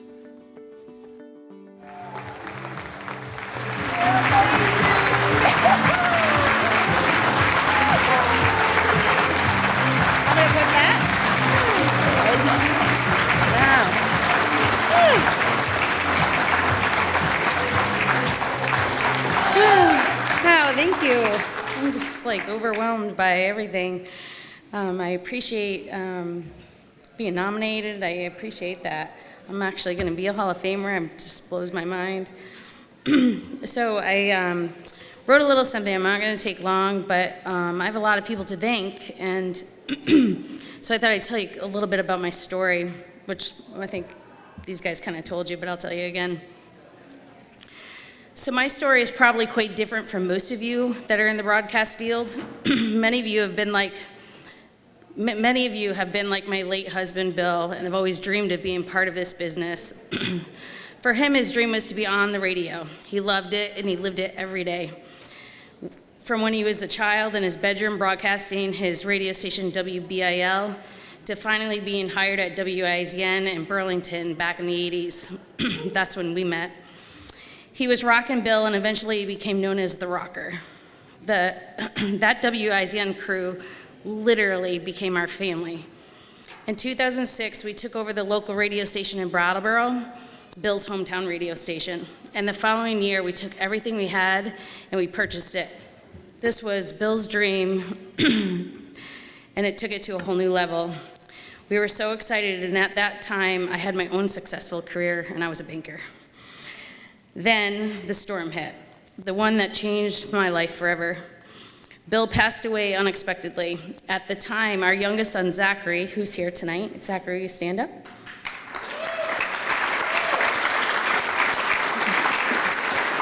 Zachary had just turned 2 years old. And our first son, Connor, who's also here tonight, you can stand, had just turned 8. So I had a 2-year-old and an 8-year-old. And suddenly I had so many decisions to make, and I had to make them all alone. We had just taken on an enormous debt by purchasing the radio station, and I had 0 experience in the radio world. Selling it could have been an option, and many thought that's what I'd probably do. But what those from the outside didn't realize is we had just mortgaged and invested absolutely everything to buy this station, and we were upside down. Kind of like when you buy a car and you don't wait long enough to sell it. We hadn't given ourselves enough time to build any equity. So I couldn't sell the station without losing our home, and there was no way I was going to change the lives of my kids anymore by uprooting them from their home when they already had the tragedy of the loss of their dad. So the next question was, who's gonna run it? That was a tough question. And I needed to make sure whoever it was cared enough to be sure that all the debts were paid. We had debts, we had friends that were our investors. We had friends that did all our construction for us that we owed. The list went on, and everybody needed to be paid. I also knew what Bill's vision of being a local station was, which was providing local news, broadcasting local sports, having local announcers, and giving back to your community. And I wanted to make sure we kept running it that way. What happened next is really what is amazing. After talking to many community business leaders and radio station leaders, and with their promise to help me and guide me, I decided to take on the challenge myself. Remember, the only training I ever got was from Bill talking about radio. Mind you, I was a banker, which was very boring to talk about, so we spent a lot of our time talking about radio. But clearly, that was not going to be enough for me to run this company. My first order that I gave myself was to create my own board of leaders that I could meet that could help guide me. These were Brattleboro community business leaders and Vermont radio leaders. No one said no. Everyone was very eager to help me. I knew I had a great team at WTSA that really knew their stuff, and they could teach me. That's Tim Johnson, Ian Kelly, Lillian Fowler, and Dan Taylor, and they all stepped up to the challenge and became my on-site teachers. I also reached out to our IZN family in Burlington, and they all helped me too. Dave Marshall, Artie Levine, Steve Dodge, Keith Lincoln, Mary Williams, Bill Frasino, Rich Haskell, Josie, and the late Amy McGovern. Steve Cormier sent out a plea to our IZN team to help me no matter what my ask was. And of course, everyone said yes then, and they're still helping me today. Steve really stepped up and taught me radio from afar in the beginning, and then he actually moved to Brattleboro and worked side by side with me, teaching me along the way for quite a few years. Steve still is my go-to guy when I have a question, and believe me, I still have many. Not only has Steve been a gracious mentor, but he has also become an important part of my family. I know that without Steve, I literally wouldn't be standing here today. There is something very special about northern Vermont radio stations. I say this because not only did IZN step up to help me, so did Dan Dubonnet and the Hall Radio Group. Dan and his group have lent their expertise to me in so many ways, and he's always telling me if you need anything at all, don't hesitate to call or reach out. And I can tell you that I reach out often. Ask Dave Marshall, Joey Vega, Mel, Mark, Kate, Megan, Rod, Kevin, and John Brooks. They're probably sick of me reaching out. I also have to add that Vox Radio Group has been a godsend to me, with Ken Barlow leading that charge. From lending me his staff's voices for commercials, imaging, and sometimes even on-air coverage, thank you, Amanda, Mike, and all the Vox crew, to actually sharing his ideas for his promotions, his sales, his radio expansions. He literally gave me his playbook to use. And I mean, really, who does that? Ken does. Ken has been my sounding board when I needed it and a mentor to me throughout some very difficult times.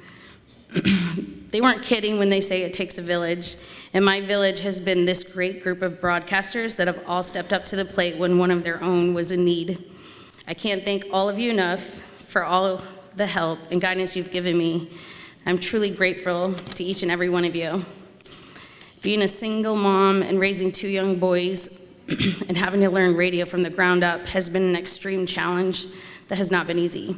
But to stand up here today and have both of our boys witness the culmination of all my years of hard work, dedication, sacrifices, and to be honored for it by my peers in the Vermont Association of Broadcasters is the best feeling in the world. I am forever grateful, and I know Bill Corbeil is looking down on this night and is very proud today. Thank you.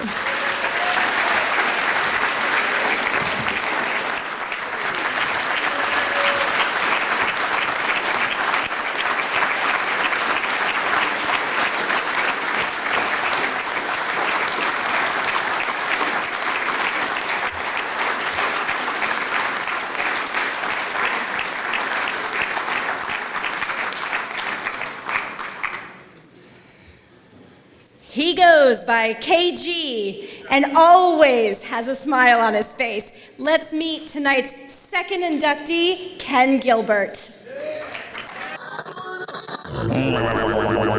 Sounds like Glen FM Stevens breakfast cereal here. Oh, this song kills me. 10 minutes after 5 o'clock with Ken Gilbert. The stereo phones are wide open right now. This is Kenny G in the air chair at WLVB, the old skillet liquor. I've been asked to say a few words about KG or Kenny G or Ken Gilbert. He'll answer to any of those, that's for sure. What can you say about a guy that's been in the broadcasting industry for 51 years? KG was a DJ and an on-air guy in a lot of markets. He was at some of the same stations that I was at a different period in time. People knew his name and enjoyed what he did. They listened for him as much as they listened for the music. I got to know Ken in the last couple of years, through his work at WVTK. And Ken heard about our 5-town food drive we do here, and he approached us about broadcasting live for that event. KG, Kenny G, Ken Gilbert, I'm so happy for you. I can't think of a better person to get this honor. So many years in this business and so many funny, hilarious stories. I've worked with Ken Gilbert since 2010. It's been a great experience. I mean, anybody that knows anything about KG knows he's a radio legend, an icon. He's been doing this longer than I've been alive. Came about, I would say about 20 years ago, early 2000s, straight for about 6 or 7 years. And what a character he was. I mean, he could play music in any format. In terms of what it's like to work with Ken, the guy's done everything. So there's really nothing that we can have to do here at the station that if I don't know how to do it, I can't go to him about. And I think he's the mayor of Addison County at this point because he's been down there for 11 or 12 years and he's done so many things for the community. Talk about a guy that eats, sleeps, and breathes radio. He's done it all, from morning shows to afternoon shows to co-hosting to doing live remotes. This guy does it all. He even does sales too. Working with KG is a real joy. He's one of those people that are fun to work with. He loves what he does. He's got a ton of stories. Most of them I can't repeat right now. Ken has the warmest smile, most genuine heart, but a little sarcasm. So if you get to see him, ask him a couple of questions or ask him about his time in radio back in the day because it's great stories. He's one of the nicest people you could know. For those of you that know me, when my pup Hobbs died, he was the last person that we had Hobbs see before he went to heaven. And we did that on purpose because that's the relationship Ken has, not just with people, but with animals too. And that's the stuff that makes people important. Ken recognizes the importance of helping out, these many organizations that help out the community. And I think it really speaks to Ken's commitment and dedication, not only to his profession, but more importantly, his community, and recognizing that friends and neighbors all need help from time to time. 51 years broadcasting. Now that deserves something. It's well deserved. It's been a long time coming, but for one of the great broadcasters here in Vermont and beyond. Kenny, welcome to the VAB Hall of Fame. On behalf of the Bristol Fire Department, we would like to congratulate Ken on his induction into the Vermont Association of Broadcasters Hall of Fame. Congratulations, Ken. Well deserved. I think the biggest thing to know about KG is how much he loves our business and how much he loves radio. He's one of those guys that has lived and breathed our business, and I'm proud to have worked alongside him and known him, and look forward to a lot of more years to doing so. KG, well deserved. You definitely put your time in for this honor. As a matter of fact, I remember when you worked in Hartford Radio back in the 80s, and I was a kid, and it was my birthday, and I called you for a birthday request. You said it was coming up. I'm still waiting for that birthday shout out. Congratulations, Ken. I'm so happy for you. Who's this for again? Ken Gilbert? All kidding aside, congratulations, Kenny. Well-deserved honor. If you're lucky enough to have someone like Ken Gilbert in your life to teach you and to be your friend, you're really very wealthy. And I just want to congratulate Ken Gilbert on a well-deserved award. I love you, buddy, and welcome to the Hall of Fame. Oh, excuse me, I was taking a little nap there. Hey, one of our bumper stickers will glow in the dark if you have some nuclear waste in your pocket. I'm going on 10 minutes after 3 right now with Ken Gilbert on the radio, and the stereo phones are wide open if you'd like to.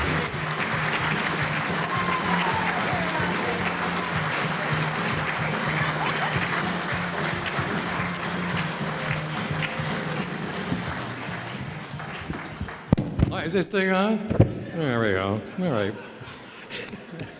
That sounded like Ken Barlow over there. Man, what a night. Ken was right. Speaking about Ken, working for Ken, for me, is the same thing as working with him. He's more like a brother. But anyway, it's a great moment for me. Tonight, very special. Over the years, I've been incredibly blessed, working obviously at some of the stations that Ken also worked at, and been part of so many people's lives. Many times people would ask me, "Hey, KG, you're working 52 years? Why?" Well, I had a simple answer. I said, all the relationships I've made with all of my listeners, fellow broadcasters, whether it's on the air or off the air, you count too, because you're part of the radio stations. And with everyone I've worked for, and the bond that we created, and I said, when you love a job you're doing, it's not a job. So I started my journey. That was November 16, 1971. WFAD in Middlebury, an AM station. There wasn't many FM stations around at that time. But I do remember, which is pretty crazy, I remember it 16th of November at 3:05:55, CBS News.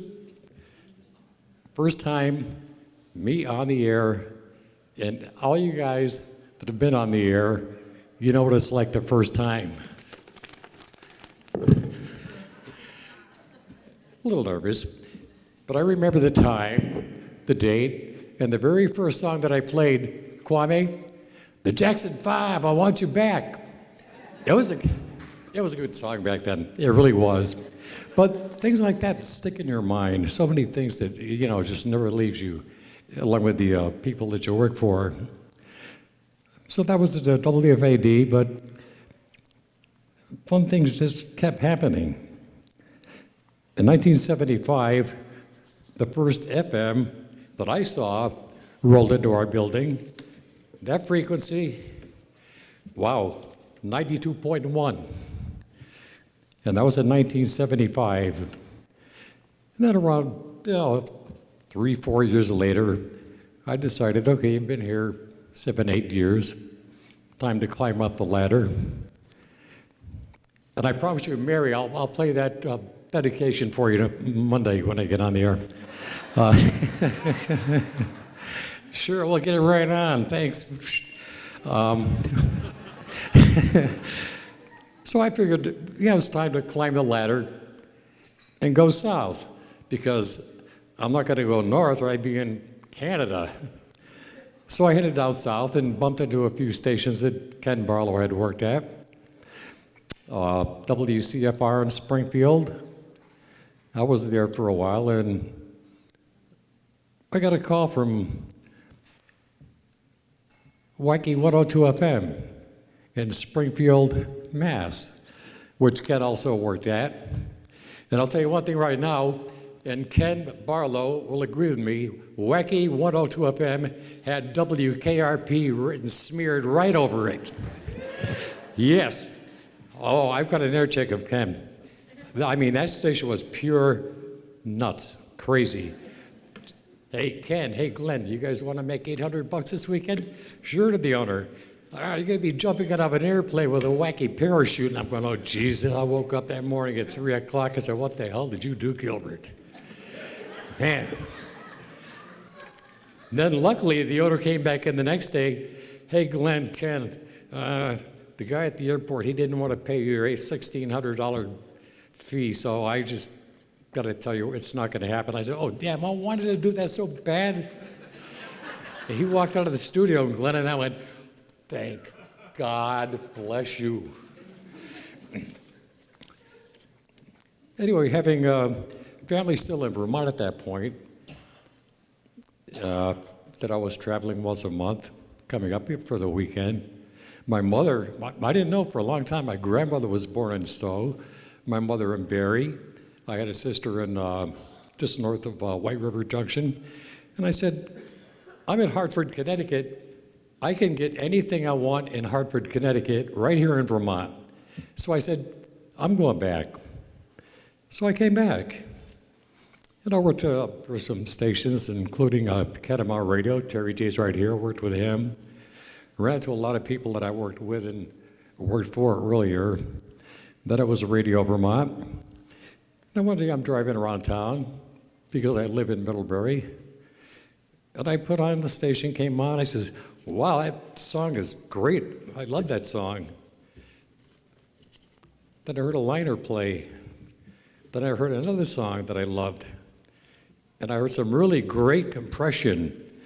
And Jamie Dennis and Ken Barlow knows KG loves compression. Hey, Jamie, could you crank it up a little bit higher? Maybe put a little reverb in it for me? Anyway, yeah, we had fun. Like anyone said, I could tell you some stories, but you probably want to ask me afterward at the party. But I came back, and I'm listening to the station, and I hear him, this is Bruce Eben. Happy Friday on the Wake Up Show on 92.1 WVTK, and that's when it really hit me. Because back in 1975, that station, 92.1, was born. And it was 92.1 WMNM. Well, take 1971, subtract, that's going back quite a ways.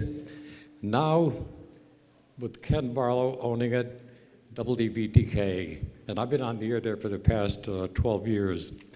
And I got so many people to thank. I mean, this room is full of people that, hey, KG, how you doing? I went, great, how you doing? What are you doing? I came here to see you. No, I'm kidding. So many people I want to thank. I want to take a minute out. Number one, top on my list, because these people that I'm working with now, they let me be myself on the air, let my personality flow, and the lives that we have, we come together. We're not just, working together. We're more like family. Great friends, whether it's inside the radio station or outside. I want to thank station owner, a great guy, that knows radio inside out, and that's why his stations sound so fantastic.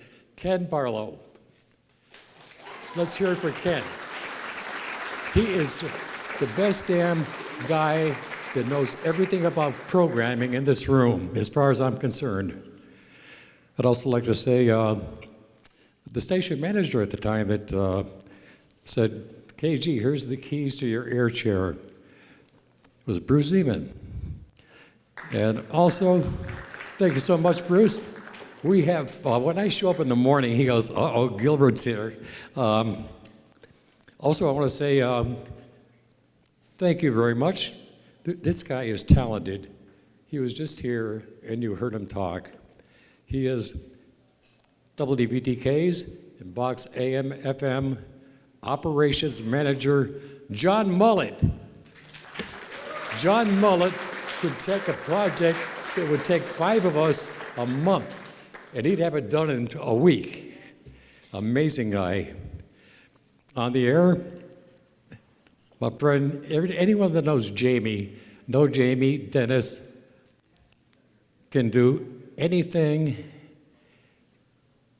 and he pretty much does everything, or can do everything. And when you talk to him on the phone, that's what he's doing. So Jamie Dennis, thank you. JJ Thompson, who's in the room. Just now here, okay, this one, Ted Richards. Ted Richards, by the way, is the only one, Ken Barlow knows this, is the only one when I take a vacation that I allow to fill in for me. That's true, as long as, you know, Ted Richards is not out of state, otherwise I get the head man to fill in. He's the only one that can fill in when Ted Richards is out. Of course, the K-9 staff in the morning when I get there, it used to be Hobbs and Zoe, and now it's Calvin and little Gracie. He can fit Zoe in his pocket. But with me feeding that dog cheeseburgers, he's about 65 pounds now. Anyway, it makes part of my day, every day, with working for such a great team and a great entire staff of the entire Box family. All of you have a special place in my heart, and I mean it. When I got that email from Wendy, I was on vacation. I didn't know it. It was about 8:30 on a Friday. And I said, 8:30? No, sleep till 10. So I rolled over and I said, no, I got to get out of bed. I went over, hit the button for the coffee maker, and I said, okay, unplug your cell phone. I unplugged my phone, beep. I said, okay. Cracked it open. I got one email, one message, and I said, go to the message first, which makes sense to me. And it was Bruce. He said, hey, KG, have you checked your email yet? I said, no, I just got out of bed. I'm on vacation. He said, well, check your email and get back to me. I said, all right. So I made my coffee, went over, turned on the laptop, and right there at the very top, it says, Ken, congratulations. The Vermont Association of Broadcasters are going to induct you into the Hall of Fame. And I went, it was like this on my phone. Bruce, is this friggin' real? And Bruce types back, sends it back on a message, goes, yes, sir, Kenny, it is real. And congratulations. And every single person in this room, and all my friends, and I call you guys relatives now, at the Vox AM FM family, I love you. And now that I've said that, I've read the email, and it came to one part. It said, all right, Kenny, from Wendy Mays, after your video ends, that's your cue to go on stage and give your acceptance speech. And with that said, I want to thank everyone, the Vermont Association of Broadcasters, the entire Vox family, and right now, I'm finally here. I'd love to say, Wendy, I accept this incredible honor, and thank you, and God bless everyone.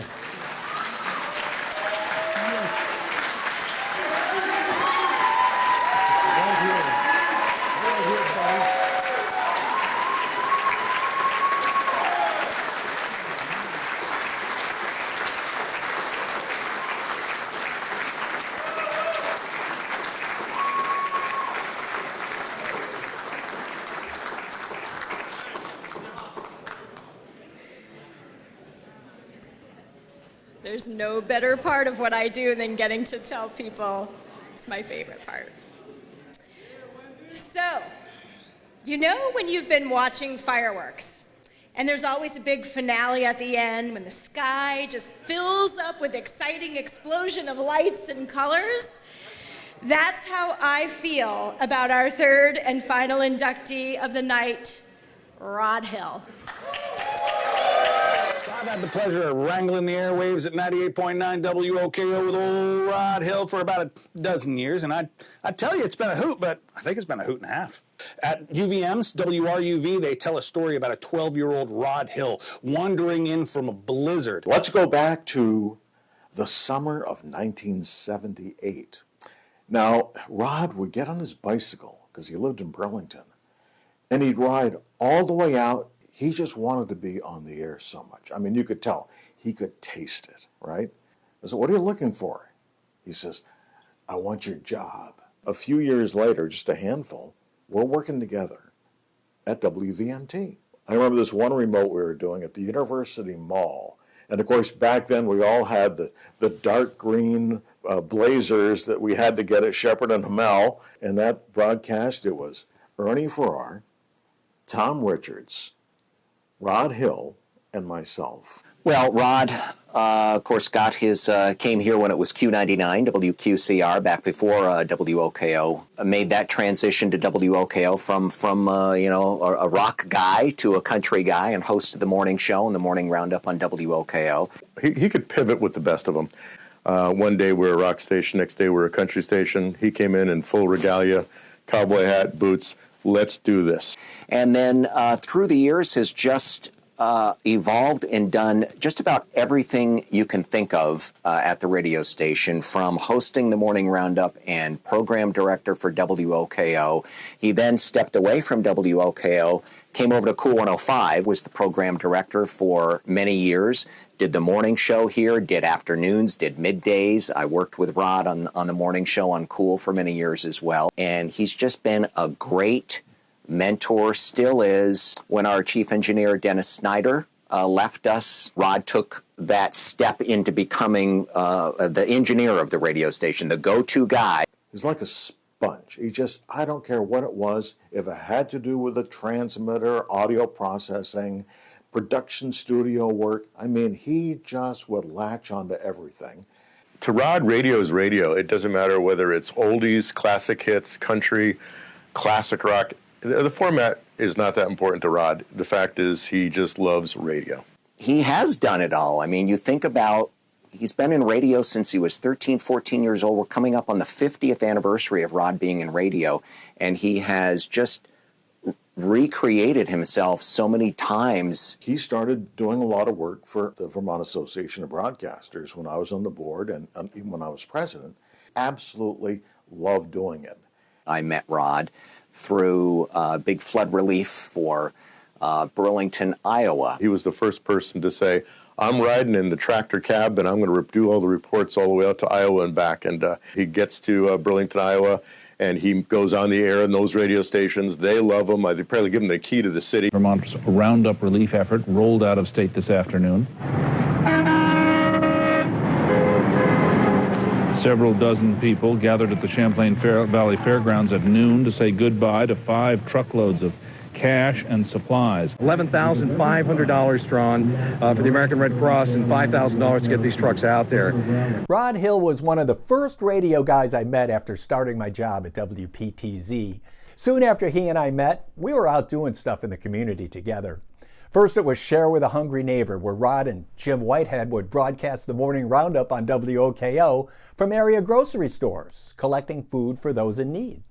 So they invited me to join them, collecting stuff with them, of course, but man, Rod Hill was having fun while doing great things for the community. I think about the hours Rod and the WOKO team put into the Big Change Roundup, working with change bandits, visiting schools, broadcasting for Walmart, and the big culmination in the hospital, all to raise serious money for the Children's Hospital. Hundreds of thousands of dollars each year. It's just amazing. Then we'd collect turkeys at the Turkey Roundup for feeding Chittenden every Thanksgiving. We would do that on the radio and on TV. And there was the country club music festivals at the fairgrounds. What a blast. Oh, man.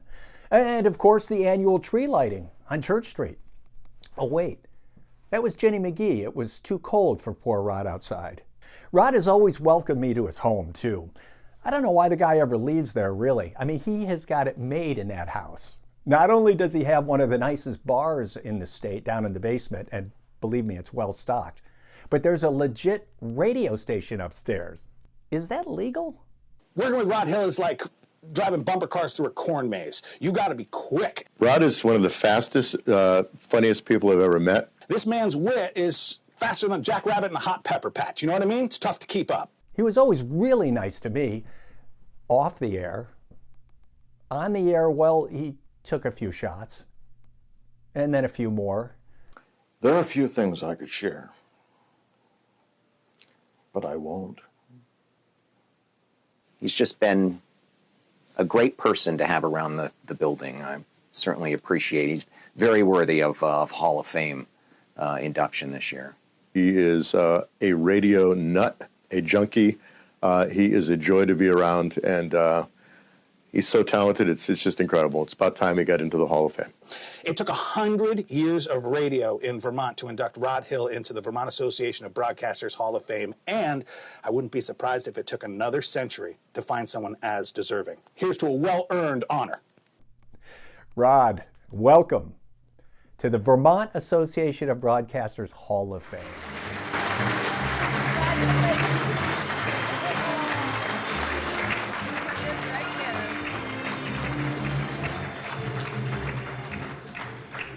By that way, that was the theme from the morning roundup back in the 90s, theme from the Magnificent Seven.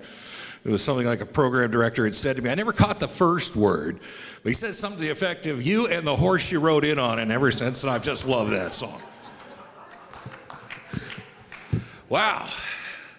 I know about 6 years ago, I was telling you the story at when I got the Broadcaster of the Year award, that it was a dress rehearsal for tonight. I see that not everybody's wearing the same clothing. Things have changed. I first went on the air, and Ken, I remember the date well. You're absolutely right. You remember the first time. It was April 17th, 1975. The number one song, Philadelphia Freedom from Elton John. And Elton had saved us from one more week of Loving You from Minnie Riperton being the number one song. Always have respected Elton John because of that. You know, this business that we're in, we're so lucky to be able to do this job. Whether you're in television, whether you're in radio. You know, when I first saw Ken Barlow in the winter of 1974, when I visited him, of course, I'd been listening to all the Clear Channel stations, WABC, WNBC, WSM, WLS, KBW. But when I went in and saw Ken, and DOT was a huge station at the time, and he's in the back bedroom of an old Victorian on College Street. And the thing I noticed about Ken is he was moving around so fast, but he was having the time of his life. I mean, the most fun you could have with your clothes on. And it inspired me because I really was destined, I wanted to be an air traffic controller. That's really what I wanted to do. But Ken kind of changed my mind, and a couple months later, I walked into RUV, and some kid flunking out of UVM, I can't even remember his name, but the next guy didn't show up, and so I just went on the air. And I realized the pace was a lot different than what Ken was doing. I mean, you know, he was, you know, yelling and screaming and, you know, making people laugh, and I'd RUV like, well, it's the great 58 WRUV, and here is Boogie Fever from the Silvers. And it was really boring, so when I went in there, I kind of changed things around a little bit, picked up the tempo, and I got to do that for 2 or 3 years. Worked with people in the electrical engineering department, the mass comm department. I got a really great training from these people, and then they figured it out. We got a 12-year-old in here. We can't have this. So they called security, and security took me out of there. And then I remember zonking down over to 395. Ken had left, but I met Tom Richards. He was on the air at night at the time, and yeah, go ahead, give it up for Tommy. So I started hanging with Tom, and then after a couple of months, I don't know where, you went to Dallas, I think it was, and right after he left, I got hired. It was great. If you remember Graham McKenzie, he used to do nights on the weekends. Yeah, give it up for Graham. Graham was great people. One of Graham's biggest goals was he wanted to get off doing the night show. And so they hired me. And about a week or so later, I hadn't gone on the air yet. A week or so later, my dad ran into Bill Hunter, who owned the station. He says, yeah, my kid's working for you. I said, oh, yeah? He goes, you know, he's only 13. So I didn't get on the air that week. But they figured out how to pay me. I got paid under the table. And as long as I didn't work after 7 o'clock at night, it was legal. So poor Graham ended up staying on the night show, and I got all the afternoon shifts all the way through high school, and it was fabulous. The people that I got to learn from, Big John Hill, my first time on the air, I followed Big John. Can you imagine? I mean, he was like my big hero, and I got to follow him, and you talk about nervous, Ken. I mean, he was bigger than, well, he was big, but he was bigger than life. And and he called me his cousin. And I thought that was great. And then as time went on, I became his brother. And then I became his father. Never quite understood that, but John, look where I am now. The Roundup relief effort that we did, that you heard Tom talking about, probably one of the bigger things we did. And it all started out with me looking at a newspaper article. And it was a picture of Burlington, Iowa. And I'm looking at it, and in the middle of its Memorial Auditorium, there's a King Street, there's a Church Street. And I'm like, wow, this looks, and it was a town that went up a hill off the Mississippi River. And they'd had terrible flooding there. And I saw this picture in USA Today, and I'm figuring, you know what? I'll get some supplies, we'll throw it in the back of my Astro van, and I'll drive it out there. Mentioned it on the air within, I don't know, probably an hour. We had so many people calling in, wanting to help and do donations. And we spent 10 days, and we had Coffee Cup Bakery was collecting from certain stores that were doing collections. And we had the Ware building out at the fairgrounds and a place to bring all this stuff. And after 10 days, we had 4 tractor trailer trucks, and Rainey J. Fournier brought out a skid steer on a trailer, and $1.5 million in 10 days. It was amazing.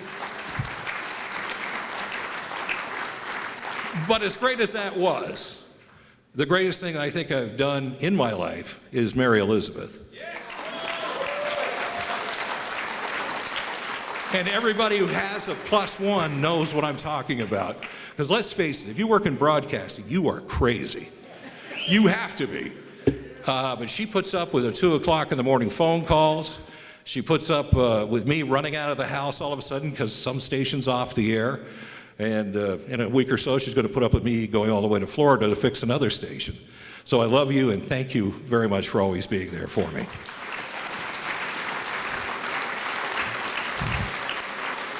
Some of the people that have come up, the Vice President of Hall Communications Programming, Jim Reed, old friend of Barlow. Barlow, you're really getting a lot of airtime tonight, aren't you? You know everybody, don't you? I guess Jimmy and Barlow went to school together. Graham used to college. You guys used to hang around, listen to jukebox, practicing talking up records. Well, we are very lucky to be able to do this. Have fun, and that's the biggest part of this whole job. I mean, really, what turned me away from being an air traffic controller was I want to have fun. And we are so lucky that we're able to be in a job where we have fun, and that's really what we do.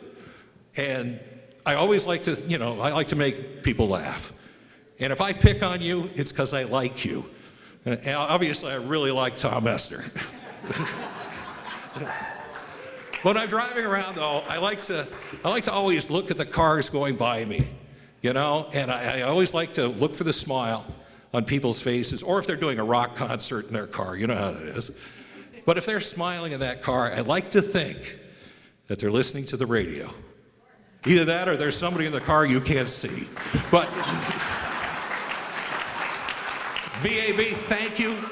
I really do appreciate it. I will cherish this forever. And I think we're running out of time. And right now, I think I need a nice round of applause because I did make one change in the program. Joel Nashman was supposed to introduce me. But I told Joel, we're not going to have time tonight. But thank you. Wendy, VAB, thank you very much.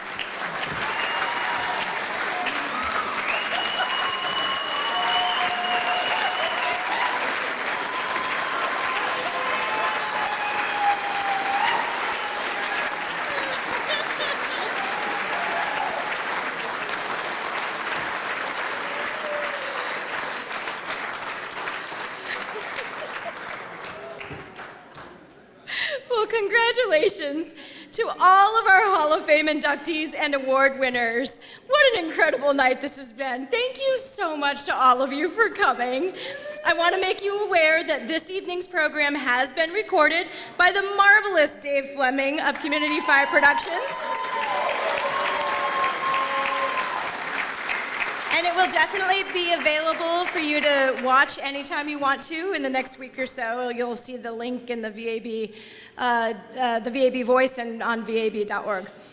We're going to keep the party going right now. The night's not over. We're going upstairs to the presidential parlor. It's room 737, where there's a bar and pizza is on its way. So everyone is welcome. And again, it's in the presidential parlor, room 737. Just take the elevator near the coat check up to the 7th floor. Feel free to take a table centerpiece home with you. Award winners and inductees, not time to go up to the parlor yet because you have to stay here for a group photo. Then you get to go.